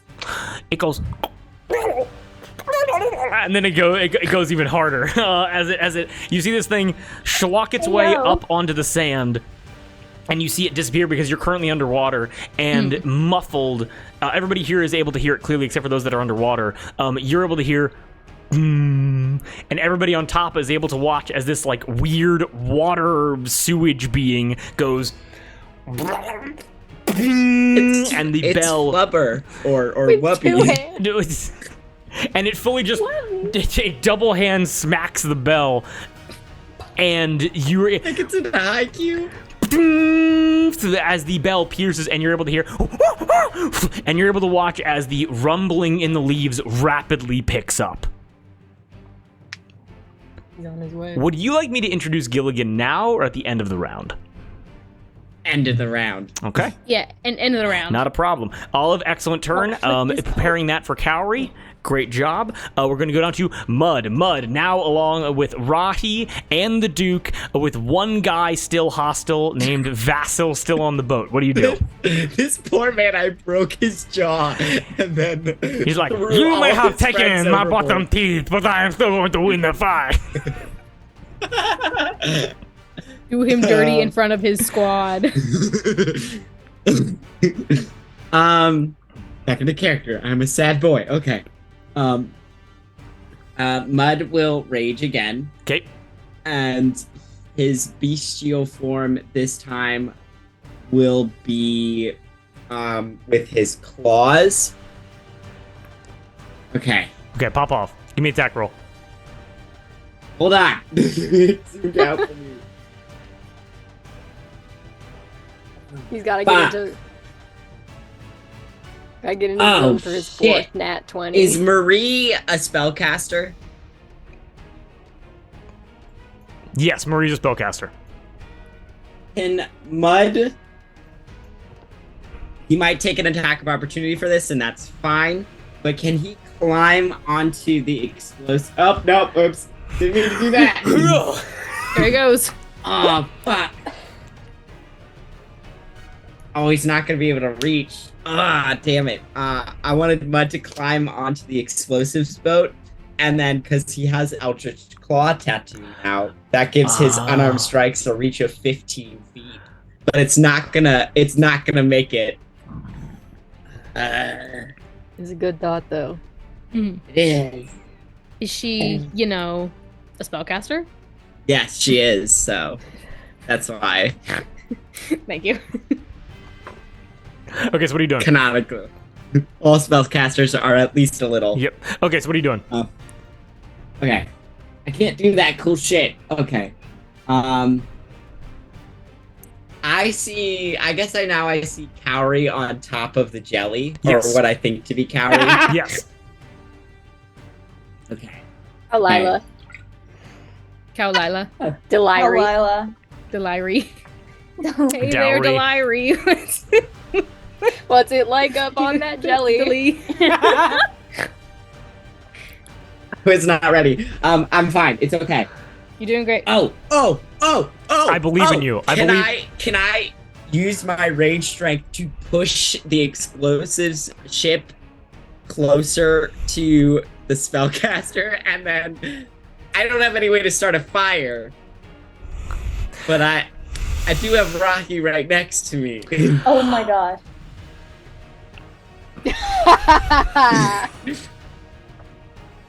You're both raging, so you both have advantage on strength checks. I need you, because what you're asking me right now is like, if Rahi wasn't there, it'd be impossible. Yeah. We're both going to roll a strength check with advantage. This has to be a 19 or 20 for one of us, okay? Okay. All right. Come on, Let's pop off. roll a 20. Can I flip my coin? No. Under no circumstance. I mean, I got a 19, but not like a natural 19. That's...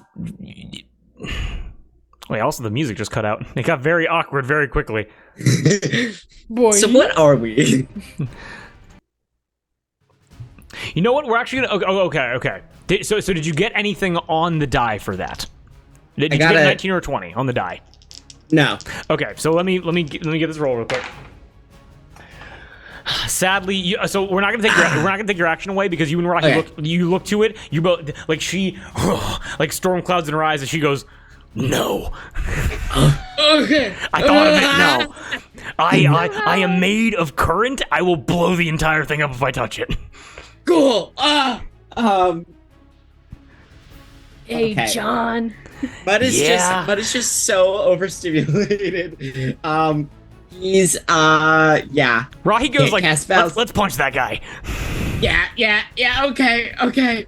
And then just 2 attacks. Okay. Hey, With my Rahi. claws. Yeah.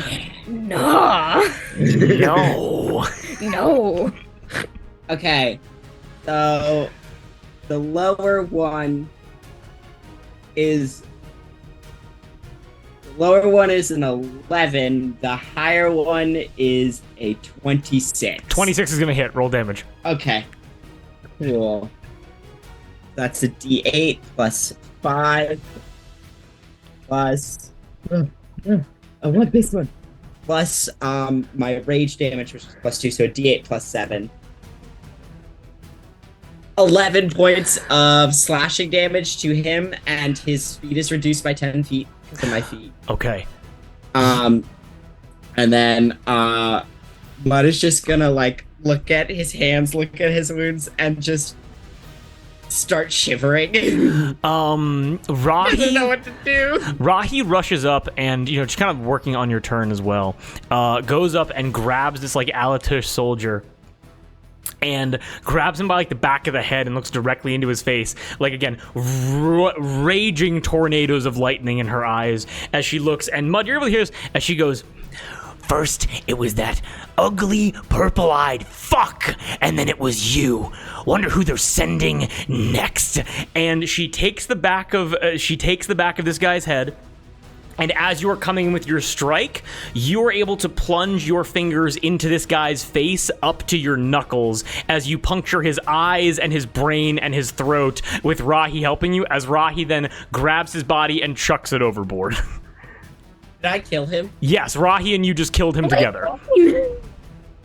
Zoinks Just finally Rahi. bonding. Was that not intentional? Mud don't passes get out. Mud Mud blacks fully out. passes out. I rolled a nat 1. Mud fully fucking blacks out. Just Rahi looks and goes, "Great job." Okay. Narcolepsy. shit. It's a red flag. And then, he's not sleeping. He's like, never mind. we then He's move. bad. We He's then not move doing down great. to Cowrie. If I know correctly, you guys are gonna do the 1-2 shuffle again on that boat, Oh, right? you bet. I am going to take as much movement as I can for a little wind up, kind of halvesies, and then make a slam attack against this here boat. Okay. This here darn Go boat. ahead and give me a slam attack, and actually you can give it smooth boat. advantage because they have no idea that you're there. Let's go. Because you're basically hidden right now. Seal stats. Heal stats. That is a... What is that? What is it? That's 16? 16 hits. It's an AC 11, which means that there's going to be that strength score with disadvantage. They have to beat a 15, right? Yes. They get a strength. +0. One of these, so the lower one has to be a 15 or higher.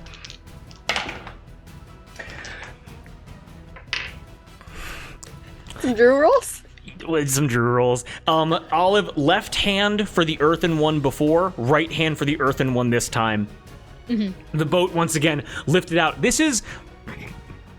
You realize in this moment, the way that you have been thinking about the life that you have desired has been wrong. And I don't mean that in the way of like Olive's mentality has been incorrect or bad. I mean... You realize that in terms of, like, the beginning of this fight, that flintlock pistol, intimidating, an excellent look, a weapon that you could certainly learn how to use. There is no need to abandon everything you have learned up until this point, and you can use it in a way that is very effective. As you realize that, has damage been done? Has blood been spilled by your hand? No. But by using your ability to manipulate the water, by using all that training, all that practice that you've had, independently in those long nights, just trying to figure out your own magic, and with Cowrie by your side helping you, you realize that this is a life that you could become very accustomed to and very proficient in. As once again, the arm explodes out of the earth, presses it up out of the air, and with Cowrie's assistance, another body slam, slams into it with her shoulder, and once again, the boat capsizes, sending these soldiers scattering to land in the whirlpool that this is. I hold up my hand for a high fin with Cowrie.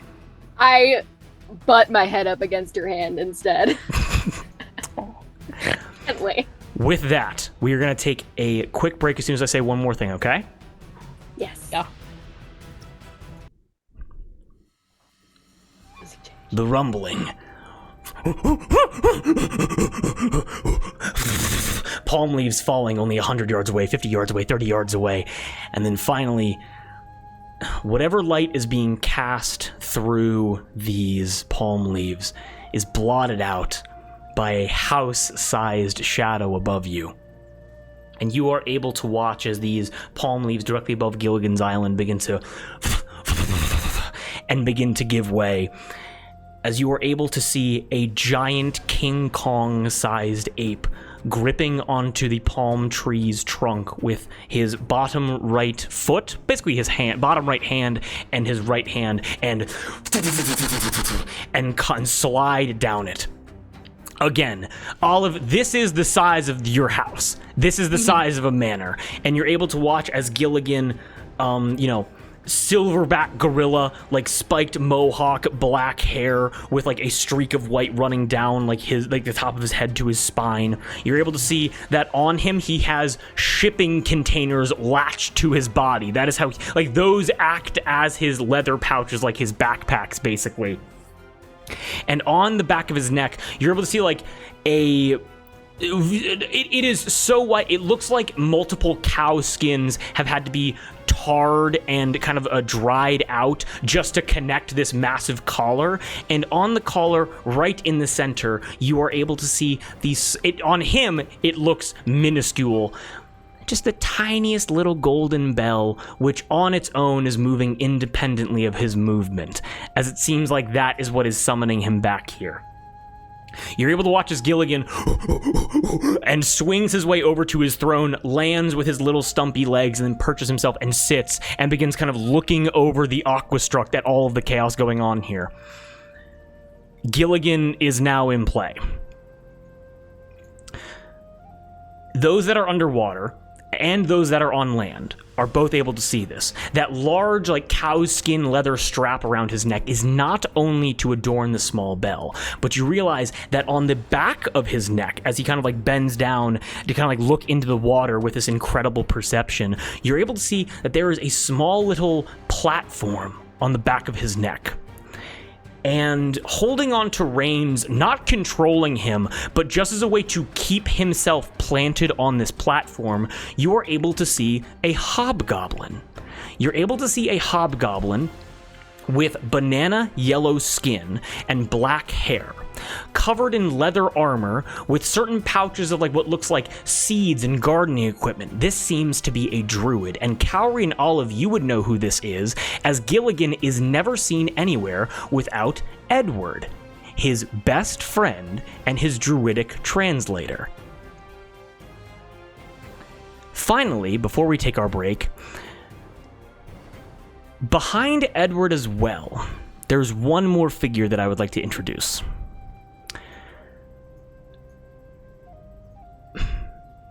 Not holding onto any reins, but rather holding onto like a nearby railing of this platform, as basically taking a knee right now to avoid the movement kind of shaking him off. But with only one hand on the railing, clearly an incredible strength keeping him in place. You're able to watch as this figure begins to stand.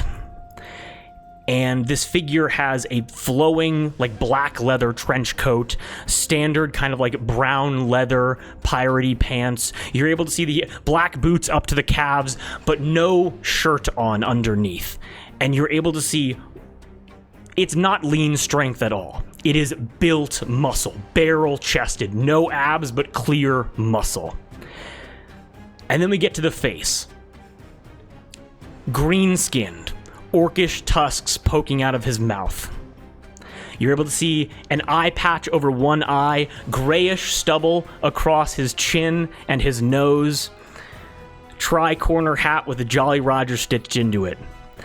As Cowrie, you're able to watch as Auto Wavebreak stands from the back of Gilligan's mount and draws out his sword, a longsword of unique creation, and he yells one word: "Damnation!"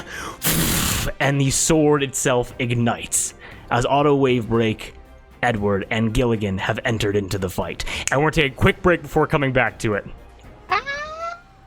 Ladies and gentlemen, are we all having a good time so far? Yeah! Yes, and yes, I love to see that shit. All right, everybody. What I'm talking about, Shadow. Now, that realistically, this fight is basically already over, and all of the I'll just tell you this, guys, right now.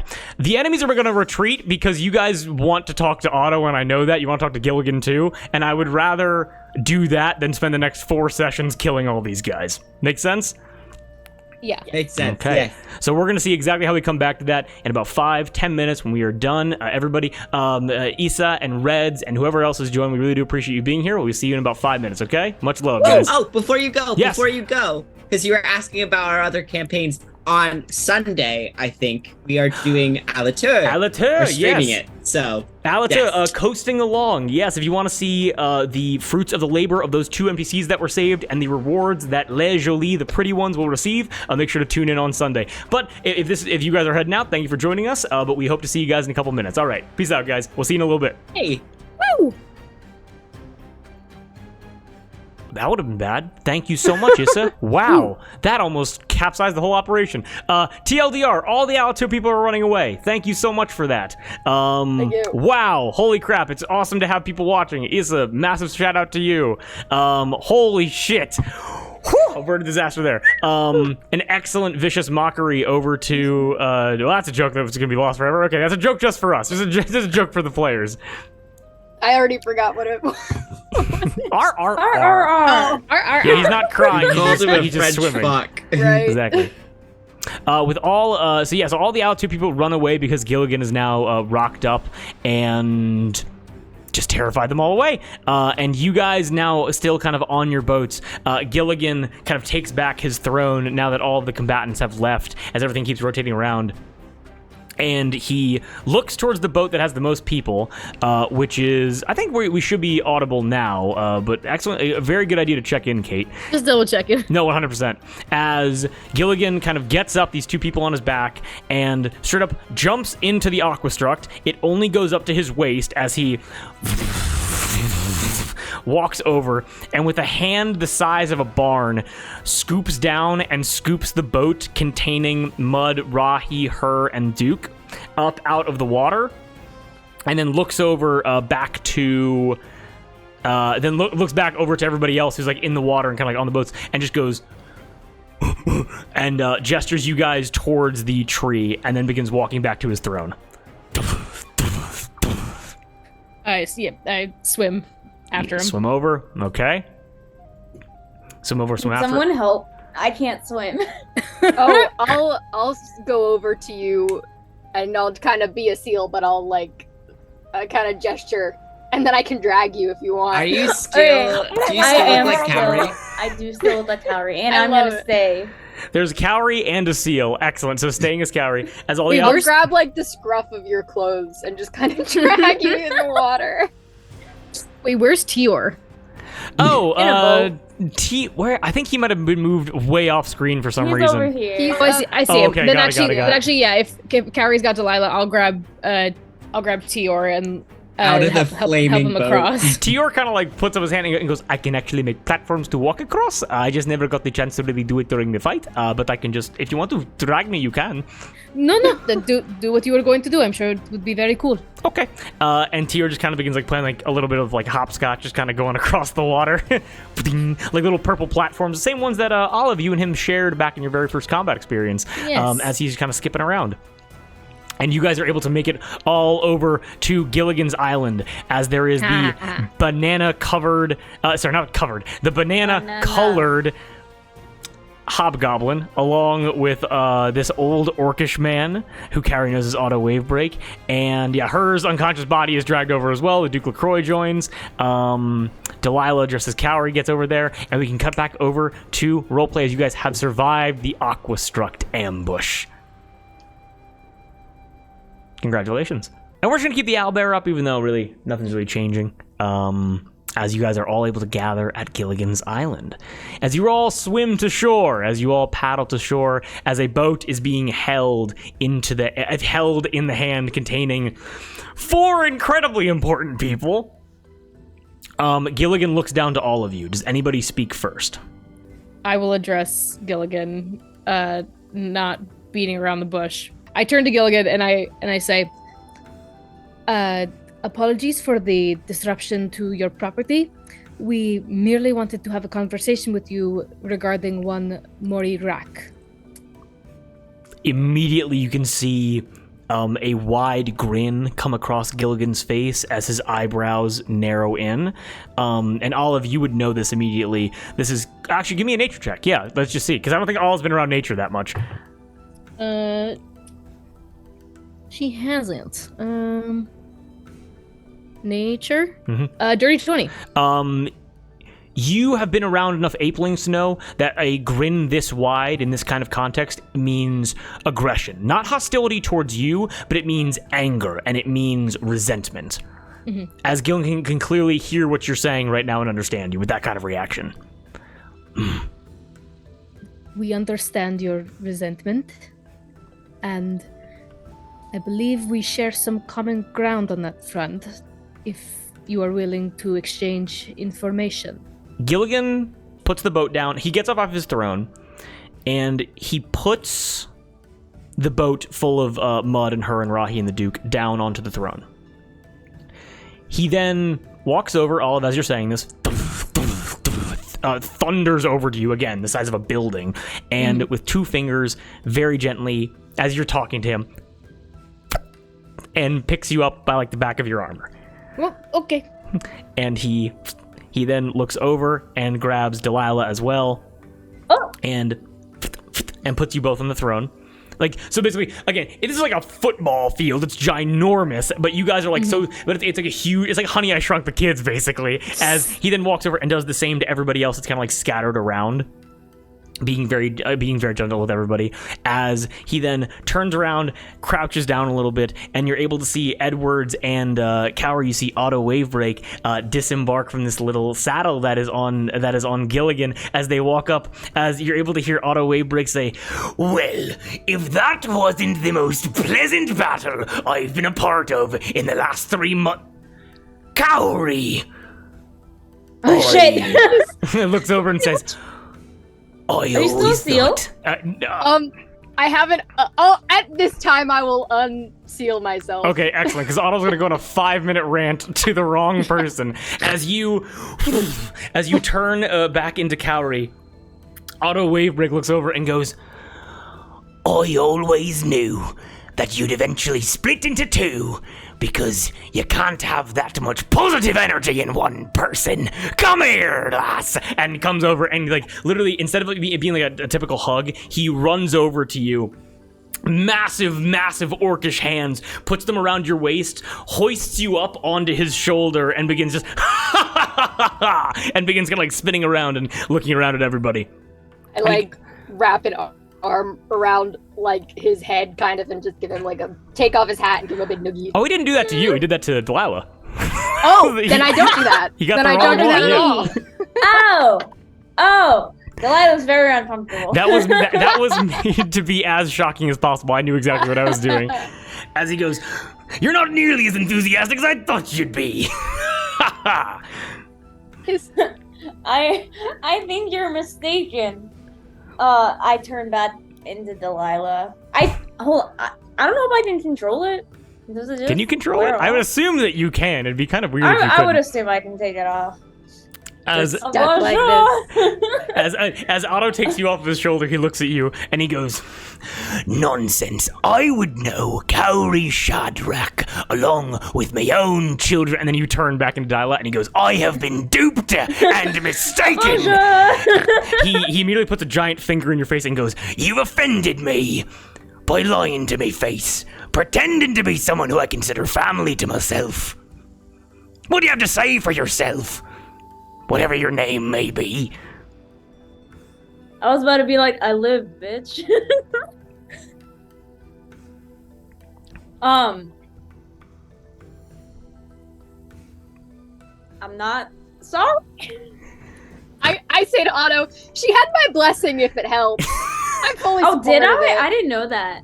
I mean, I didn't in the moment, but like retroactively, that was great. That was a great call. Well, not only have you received the blessing of Cowrie Shadrach, but you haven't apologized for making your own choices, and I love that for you. I miss this man so much. Oh, He turns it's over like and does walking back into the promised land.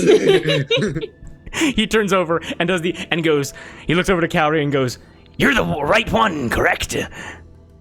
Probably. He runs over and does the same thing. He hoists you up onto his shoulder and gives you a big hug and is like, "Well, Cowrie, I didn't expect for you to be riding along with these fine people. The Alatorish person right over here, and then there's the passed out one, and then there's... he lives!"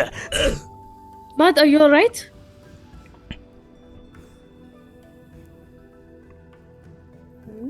Okay. Do an insight check for Otto. Insight check? Insight check? Mm-mm. I'm gonna roll an insight. Mud is seasick. That's 4. That's what my 5 says. Otto got a nat 20. Otto's first roll, he gets a nat 20. Oh my god. What he deserves. Otto's like, listen, I know struggling depressed man. He looks over to you, Mud, Back and- of my hand. Again, Cowrie, you remember this man, like, maybe you haven't seen him in, like, the past couple weeks, months, or years, whatever it happens to be, but, like, again, like, you are weightless as he's able to walk over and crouch next to Mud and go, "No, it's all right. See, it's fine, because you remind me of my gay son, and that's okay, because that means that I understand what you're going through now, and I was told to be sensitive to emotions. Now, if you need to talk to someone about whatever's going on there, you can talk to me."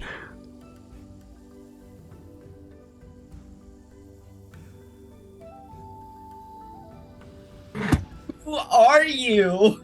You heard me. I hope you did. But for those of you that don't know, my name is Captain Otto Wavebreak. Captain of the Old Guard. Yes, the sad one. This was Moss talking to you. Does Mud know that that's the person we need to kill for Phoebe? He just did. I think everybody read that note, Yeah. correct? Yeah. Then yeah, you guys know this is the guy you gotta kill. I don't go, "Oh shit, you're the Mud, nothing."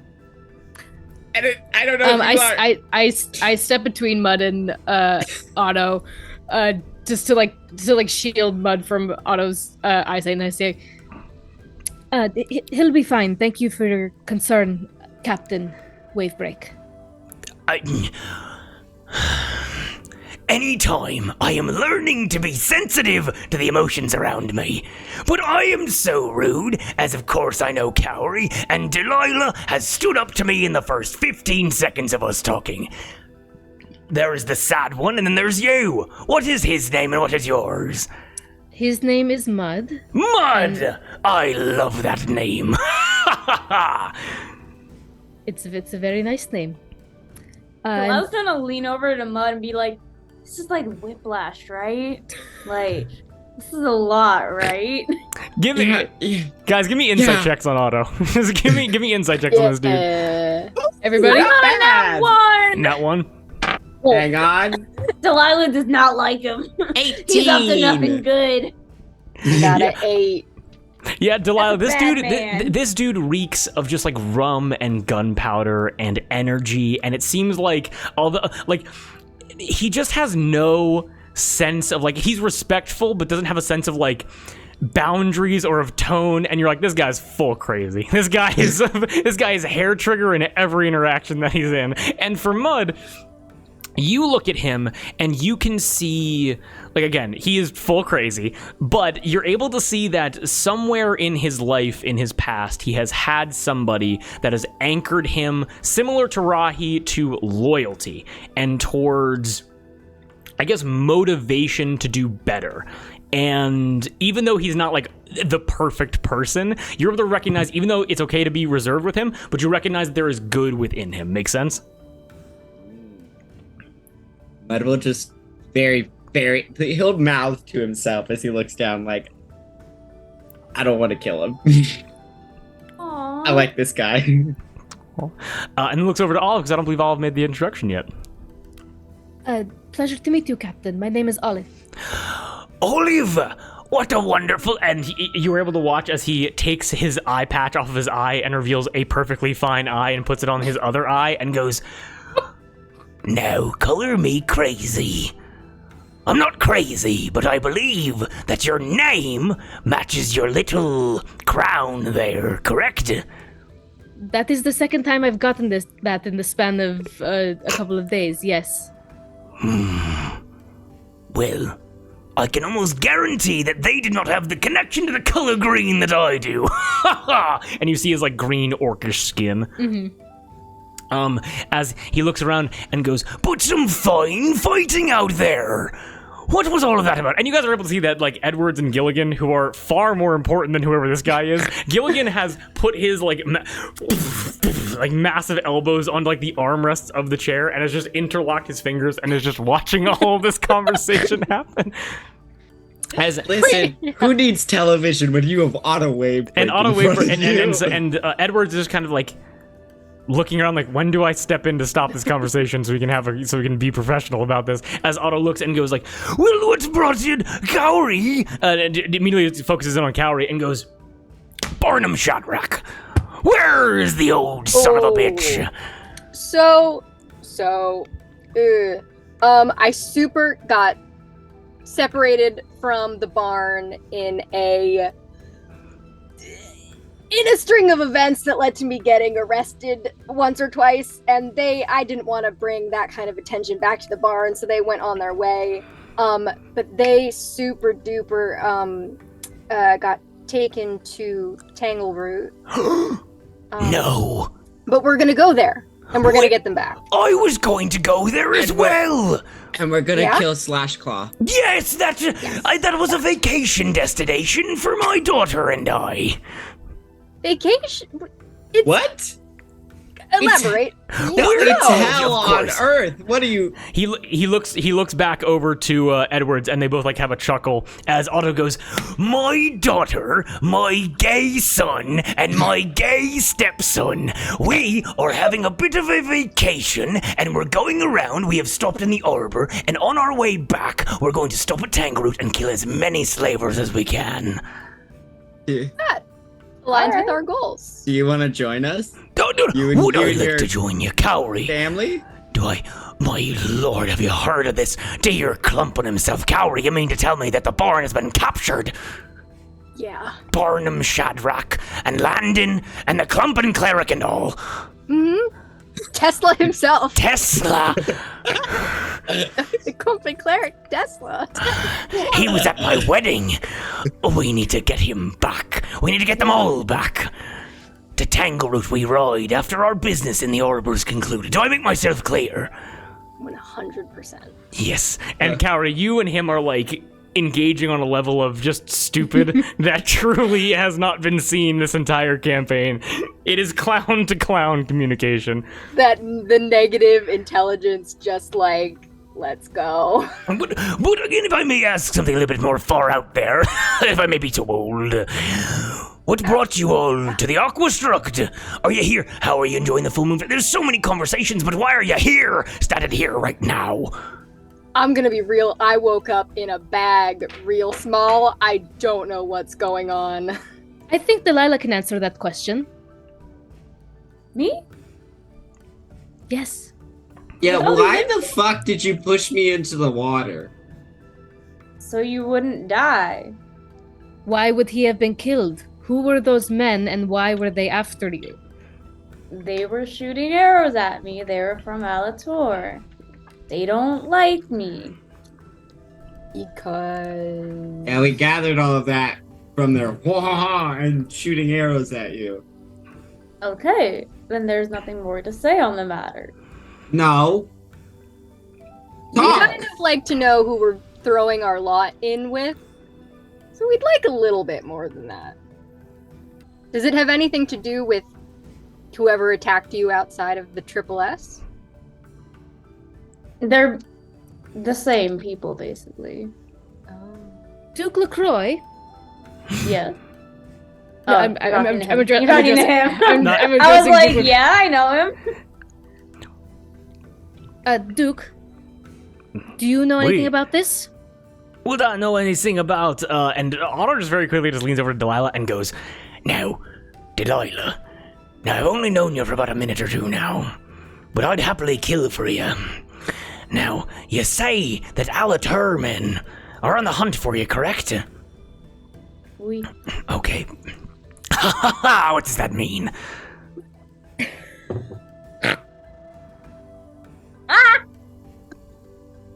Yes. that is Exactly. correct. Now, I can see that you are in the company of one of those Alatur men you were talking about before. So, because I like you and because you're clearly strong and self-driven, say the word "the" if you want me to cut the small boy in half. Is this Otto? This is Otto, right? This is Otto, yes. Okay. It'll be a signal, alright? Just say the word "the" and I'll just go to town on him. Meanwhile, the Duke is like 10 feet away and can hear all of The dude's like, it. dude starts Can- sweating. Can we pick a different safe word? That feels like a word we would say often. I don't know I many would- words that are more than one syllable, so I would say the word, how about "a"? Just if you say would that work? No. Okay, what would the best word be if you want me to start attacking the Frenchman? I mean, the Alaturman. French doesn't. I'm whatever. French isn't real. I would say kill him. A direct woman. I can riddle. You're reminding me of my wife. And Otto backs away as the Duke goes, Well, I could not say. Now, admittedly, I will be very honest with you. There are probably still people that are being sent by my family to track me down and bring me back home. But it seems that they were not motivated by me. I might have been some kind of bonus for them. I meant, do you know anything about Delilah's situation? If she sees not to answer for herself. give me an insight check. He's going to give you a deception roll. Come on. Can I give that You help have to beat an action? 18. Insight? Yep. 16. 16. The Duke looks to you and says, Well, I am aware of... He looks to you, Delilah, and goes, Delilah, I must come clean. Delilah was my dance instructor when I was very young. She taught me how to waltz. She taught me how to dip somebody. She taught me how to dance to everything from the piano to the harpsichord to the viola. And She is vacationing here. Now, as to what she did, and the Duke kind of looks at you, Delilah, with like raised eyebrows and goes, now what she did to garner such attention, I am not entirely sure. It happened before I left. Can I do an insight check? It happened after I left Elatur, and clearly they are motivated, but I will say that someone who taught me such incredible skills, I must throw my hat in with them. And her secrets are her own. Delilah bows a little bit to you. Dance right now. Do your best moves. Okay. And we'll see, I we do will a leave you. pirouette. Both of you. What do you mean dance together? Sure. I would like to see that. I think the Does anyone giant have some music? silverbacked gorilla has some things he needs to talk to us about. No, it's a dance party now. We can talk to the like official political figure that we summoned here via magical bell, or we can hold the dance off to see. Someone if we give us our a beat. allies. I pull out my lute. Who said I was an ally anyways? I'm just here. We're trying to figure out. Otto's like, you're homophobic, are you? Stabs you. What my gay son would have to say about that? When he says gay son, is he referring to Cade? You don't know. How would anybody know what this guy is talking about? You pull out your loot, Cowrie, and Otto goes, Oh, and a shanty to celebrate the victory of the battle. Give us a beat! and he starts like stomping. He also has an axe peg leg. Aww. By the way, if I did not mention that before, as he starts stomping his peg leg along to the beat. Give me a quick performance check if you want to dance with the Duke. Yeah, sure. I'll give one as well. Actually, no, you just do it with the help action. Is that advantage? You get it with advantage, yeah. Okay. Dance. Da-na-na-na-na-na-na. Wow, those are not great. It's a 13. 13. I do still have some arrows in me. Bear that in mind. The Duke puts his like hand around your back and starts. It's like 1, 2, 1, 2, 1, 2, 3, 4, and then when he dips you, he snaps an arrow off of your back. I am so sorry! I did not even realize that you were shot! Ooh. I'll do a healing word on ya. Oh. I'll do a Cute. second level. Oh. Thank 'Cause you. Jeez Louise. Also, do I believe that they have danced before? You get 11 hit points. Oh my god, thank you. Are you lying to me? About dancing? Yeah, I guess I'm just trying to see if they seem like they've danced together before, if the Duke seems like he's had dance instruction. That's what I'm trying to ascertain. I mean, roll an insight check, I guess, on us. That's not a bad call, yeah. I never thought dance history would become a relevant thing. 15. Oh, I'm so sorry. Good bird. I'm so sorry. That was good. Cut that. No. Never.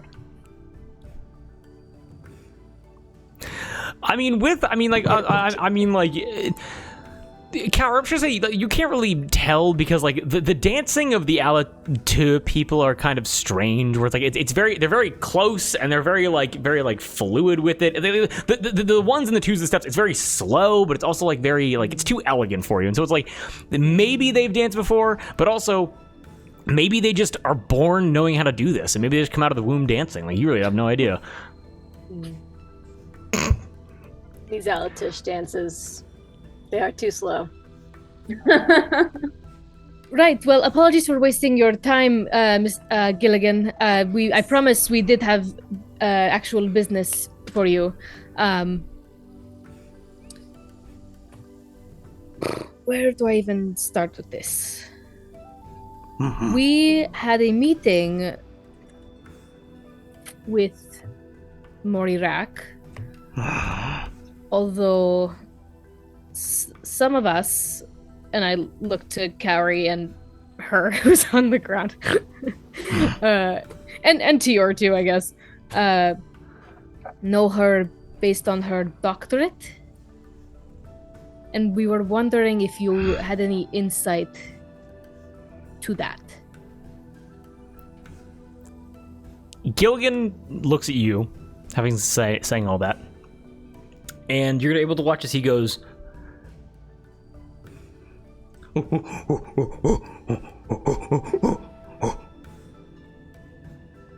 Very like rumbling and kind of like shakes your chest to hear that. As Edwards then goes, Oh, shit. Sorry, I forgot to do the thing. Edwards comes up and goes, Oh, my name is Edwards. I am the companion of Gilligan, and I was meant to do this, but you were having the conversation with him. Hello. Thought just waves. As Edwards bends down and he places his hand against the throne, and coming from him, mud as it washes over you, you're able to feel strong druidic magic. Little flowers and little sprouts begin coming out of the woodwork.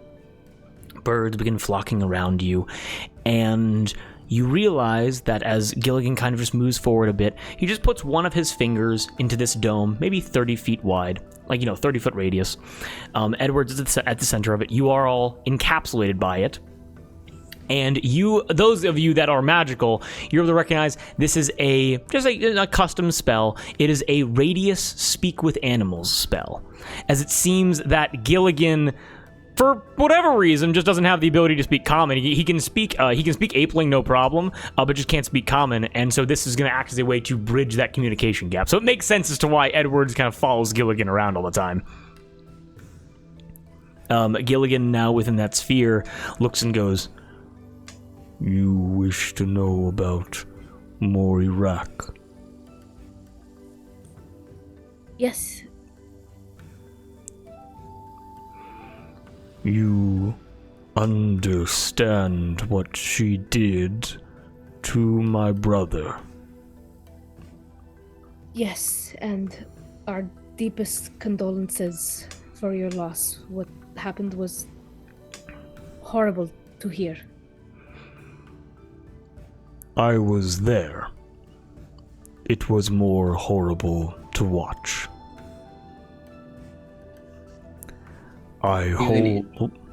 Yes. No, I apologize. Okay. Can Mud do an insight check Yes, you may. on his feelings? Mm-hmm.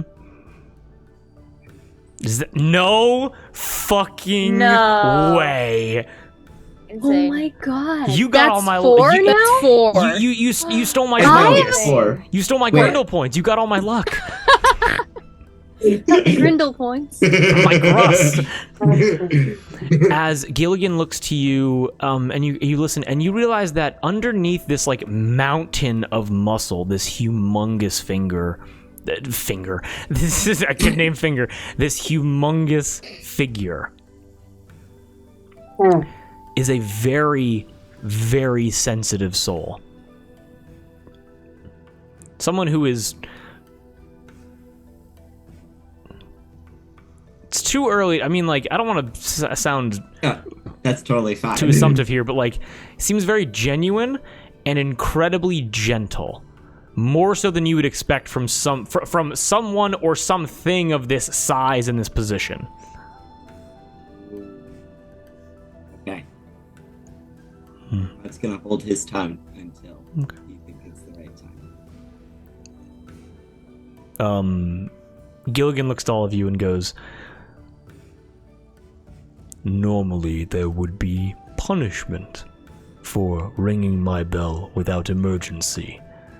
But if you have a plan to attack Morirak, then I am willing to hear you. If Otto Wavebreak vouches for you, then you are friends of mine." And we greatly appreciate that. While we don't have a plan as of yet, we were hoping to garner some more information to know what we're up against. Looks to you, Olive, and you all get the sense of, like, as this conversation is happening, that he's a very curt person. He doesn't seem like he really play, like, you know, in terms of, like, the political sphere of, like, mistruths or lying or comedy or things like that. He doesn't really play, he doesn't, he likes having fun, but he doesn't, like, he's not the kind of guy that's going to be cracking jokes or cracking wise or maybe even lying to you at all. As he looks to you and goes, "Netlocks, that is what you must contend with."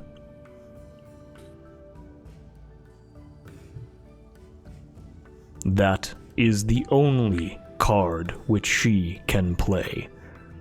But it is a card which trumps all others.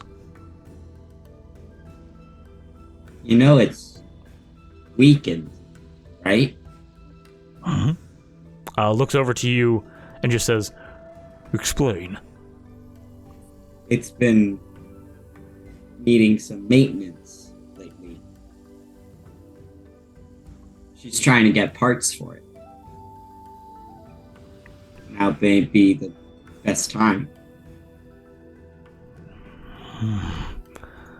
I was unaware. Also, we got our first bot. Hi, bot. Hi, bot. Oh. Can I I ban? can't. The screen is so blurry. I can't read what it says. I'm not gonna pin that message. How do we ban people? Ah, whatever. It's fine. No one click on that link. no one, get out of here. Yeah. Trying to see. Looks to you and goes, "I have not even." He just starts shaking his head and goes, "I've not gotten close to her in years. I was unaware."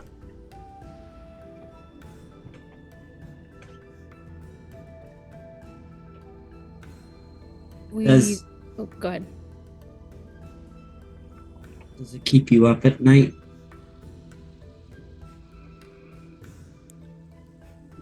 When I see myself in the reflections of the waters that surround the arbor, and when I sit on my throne and see myself jumping in the waves, all I can see is him.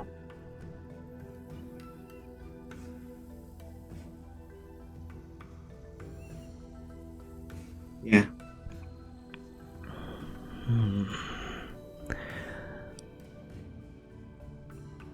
I apologize for having to say this, but I must attend the Battle of the Bards in a few days, so enacting a plan before then may be impossible. Do you plan on attending? We plan on competing. And you see, like, his eyes open wide as he makes eye contact with you, Olive. This massive head staring right at you, and goes, "Competing," and then looks over to you, Cowrie, and goes, and then points to the Dame Slayer and goes, "With that?" Oh, yes.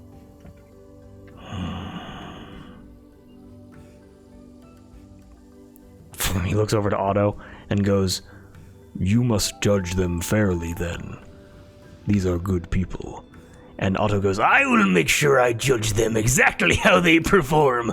But Cowrie, I'm leaning strongly towards you and your team if this is who you're competing with. Glad to hear it. Also, fucking, yes, Kate. Which Me? one? Kate with a C. I thought you were going to say something. Oh. Yeah, I was gonna. Excuse me. Turned out, was there a reason you would not judge us fairly? Looks over to you, Olive, and goes, Were you thinking that I was gonna betray you and be unfair to you? I'm only asking. Well, maybe you're gonna betray me because you're thinking that I'm gonna betray you. You know what? Yes.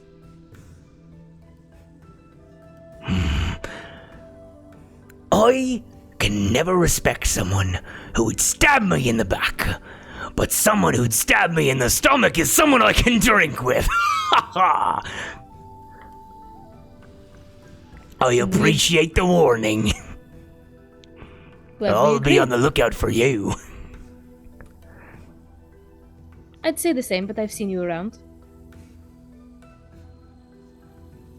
Well, go on then, say more. Talk more fancy words at me.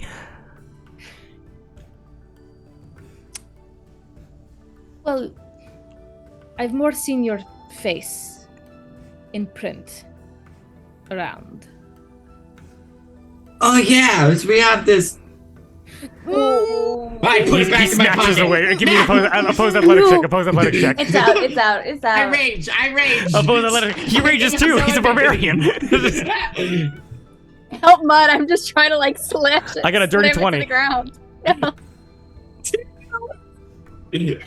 I got a dirty 20. I rolled a 2 and a 1. Otto quickly snatches the paper away from Mud, Oh, that's not what I meant. That's not what I meant. and he looks to it and goes. Complicated. He looks at it and goes. I'm sorry, guys. You. And he points over to Tior. And Tior goes, oh, hello. And again, auto wave break, 6'4", 6'5". Oh my god. Huge.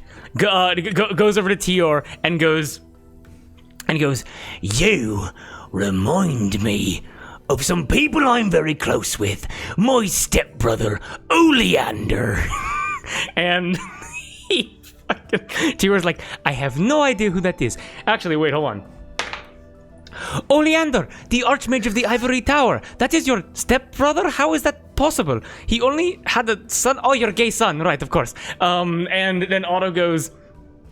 So I would assume, by looking at you, you nerd, that you have books in that bag, right? Books and letters and such. And Tior goes, yes, it is my spellbook. It is an archaeological textbook. It is an anthropological. And he goes, shut up with all the words that are more than one syllable, yo. What you're gonna do to me right now is you're gonna put these words on this paper inside of my mind, because my son has been teaching me some little words, but there are too many words and they're too small and my eyes aren't good enough to read them. So now you're gonna tell me. You're just behind Otto, behind Otto's back, being like, Gilligan's like, He's like looking down. He's just fucking fascinated as Tior takes the note and goes, okay, I am going to read this to you now. And he opens the letter. And I'm going to lead this up to democracy vote. Should Tior lie? Raise your hand if yes. I can also bail him out Okay. if you want. 3 should... yes, majority says he should lie. You can't be on the fence on this one. Yeah. So 3 say he should lie. Okay. As Tior goes, okay. This is a... And Tior looks down and reads the document and goes, oh, and she kind of quivers a little bit because of what it says. And Tior's gonna make a deception check. It's a 24. That is very good. And Otto's gonna make an insight check.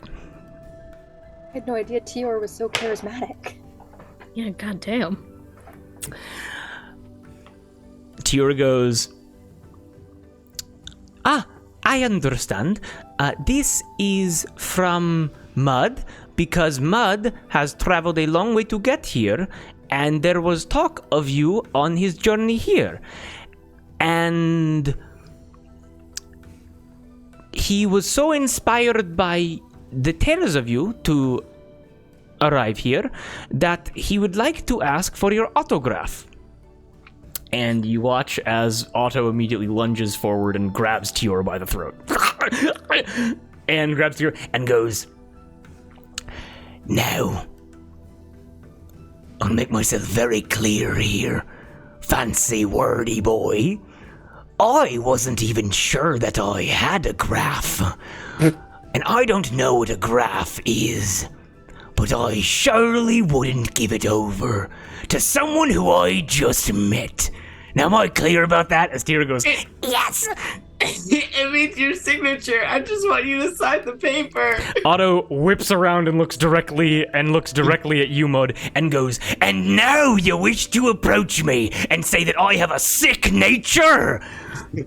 Who do you believe I am? I've seen your face around the Triple S Tavern. and he immediately, everything just drops momentarily as he goes, You've been to the one in Rockfall, have you? And the one here. he blinks, he pulls up his eye patch, and he blinks very slowly at you. And I'm gonna make a quick history check for him. This man is terrifying when he is not bound to one of the player characters. He blinks very slowly and goes, Olive. Now, I remembered something about that name because olives are a great snacking food when you're in a bar. Your name is Olive Terraborg, isn't it? It is. He blinks a few more times and looks you dead in the face and goes, So why, then, are you even speaking to me? and that's where we're going to end tonight's session. What? What? What Ladies the and fuck? gentlemen, are we all having a good time? Yes! Yes, Holy and shit. yes. Otto is back, baby. He is terrifying when he is not like. It's so funny because in 4 Winds, he was like a ride or die, like motherfucker, like he would kill and die for anyone in the party. In this game, it shows how much of a loose cannon this guy is. The only person that gets a pass right now is Cowrie, because Cowrie's like basically family to this guy. Yeah. I should have stayed as Power. I'm sorry, There's friends. just 2 of me now. Yeah. I thought it was just like a wanted poster. I didn't realize it was I know, like, I love go that. kill my exes right The now. drama. The drama. We're talking about the drama. Well, that's the thing. Oh I'll tell my you this right now. Otto failed that insight check. He fully believes that was because Tior lied, and yeah, so he just got mad at someone that wanted his graph. He doesn't even know what a graph is, but he knows that it's his. Or does Sixth he Nature. Nature, that was really good. Yeah. That point, Mud's shoulders just dropped, and he was like, "Listen, if this man punches me to death, it's fine. I can't control this anymore." So, There's yeah. nothing I could do. Yeah, I just saw the fucking cogs latch together when Moss was like, he can't read. That's... I was like, "Ah!" You should, What does he have against the Terraborgs? Yeah. Do you know, Kate? Mm-hmm. What do you mean? Also, Secrets are no also, fun. I made a note of this, motherfucker. Cowrie, how did you get split up from the barn? We never really figured that out, did we? You've never told us. no, Or yeah. have No, you? it was I said it like very quickly and very briefly Yeah, in like me the and- first session. I wouldn't keep it a secret if someone asked me, but I don't think Arthur I ever and like Cowrie fully talked got about it. into it. Yeah. But yeah, I'm just like, just the whole like events of how you went from the barn to being in that cell. There What happened? There is a little bit more to it than Cowrie than you guys know, I think. But I wouldn't. It's Yeah. not like a secret. But yeah, so, and I just want to ask right now, because I know Otto can be a lot, is the amount of Otto good right now? Oh yeah. He Absolutely. is Loving the amount of auto. terrified. Okay, got it. It's like, oh yeah, like you know, Dura, like, oh yeah, that's my dad, and like everybody else is like, this is a full crazy person that we are talking to. You can't are ever my really get a- dad. You're my dad. You can't really ever get a sense of what's going on inside of his head. It's so funny. Otto took one look at Mud and went, "Oh God, not another one." also, just to make this very clear, Otto very much is he's a progressive pirate dad, which is a dynamic that I absolutely fucking love. But he lacks any kind of social tact. Like, he was born and raised in the Arbor, and that's like, only this city could create a man like this. And so when he says like, so he wants to be like very supportive of like his son, who is very or sons who are very obviously gay, and so when he says gay son, it's very supportive as like this is a quality that I am proud of them for, like basically not like a mean comment. Know what I'm talking about? No, we love it. Also, my Mud's name. just like, how the fuck did this man know I'm gay just by looking at me? I don't think How he the knows fuck? that you're gay. I think that he. That's Mud is just like, what is this? You're fucking gay. Mud As in woke homosexual. up- Mud woke up like after basically sinking his hand into someone's face. He blacked out from that, woke up to just a massively bulked out orcish pirate like this close to his face being like, I see you. I know what you are. I know what you are. Yeah, and the fucking and also by the way, The teamwork too. But sorry, the teamwork between Olive and Cowrie is.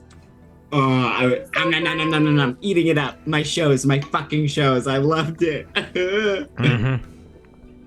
Cowrie was like standing there grinning, like unreasonably pleased to see like Olive getting like Otto's respect and just like immediately being like, Oh shit! This is like your pseudo dad. Fuck. kind of. This is like my pseudo uncle ? Question mark. Yeah, I think uncles Yeah. are pretty good. Uncle He's Otto. your uncle figure. Uncle O. Uncle O. Gonna Shit, rest the dice. I just ruined my first impression with your uncle. Well, that is something that we're going to need to figure out next time on Palm in the Fist, as, you know, Otto Wavebreak is now in the picture, the man that these people, that ROACHY needs to kill to get in good graces with Phoebe Goldtooth Squall. Gilligan and Edward, clearly aligned with Otto, now wish to have further conversations past the Battle of the Bards with you guys to discuss a plan to take down Mori Rack. All of these strings being pulled around you guys. And you guys are finding yourselves at the center of the web. But we're going to save that until next time. Ladies and gentlemen, we hope you have an excellent time being at the table with us. We hope that you guys are enjoying it. Issa and Red Samurai, if you're watching this, we really do appreciate you guys stopping in. That's absolutely awesome to know that someone else enjoys this. You guys have a wonderful rest of your night. We'll be catching you in the next one. Peace out, guys. Bye. Good night.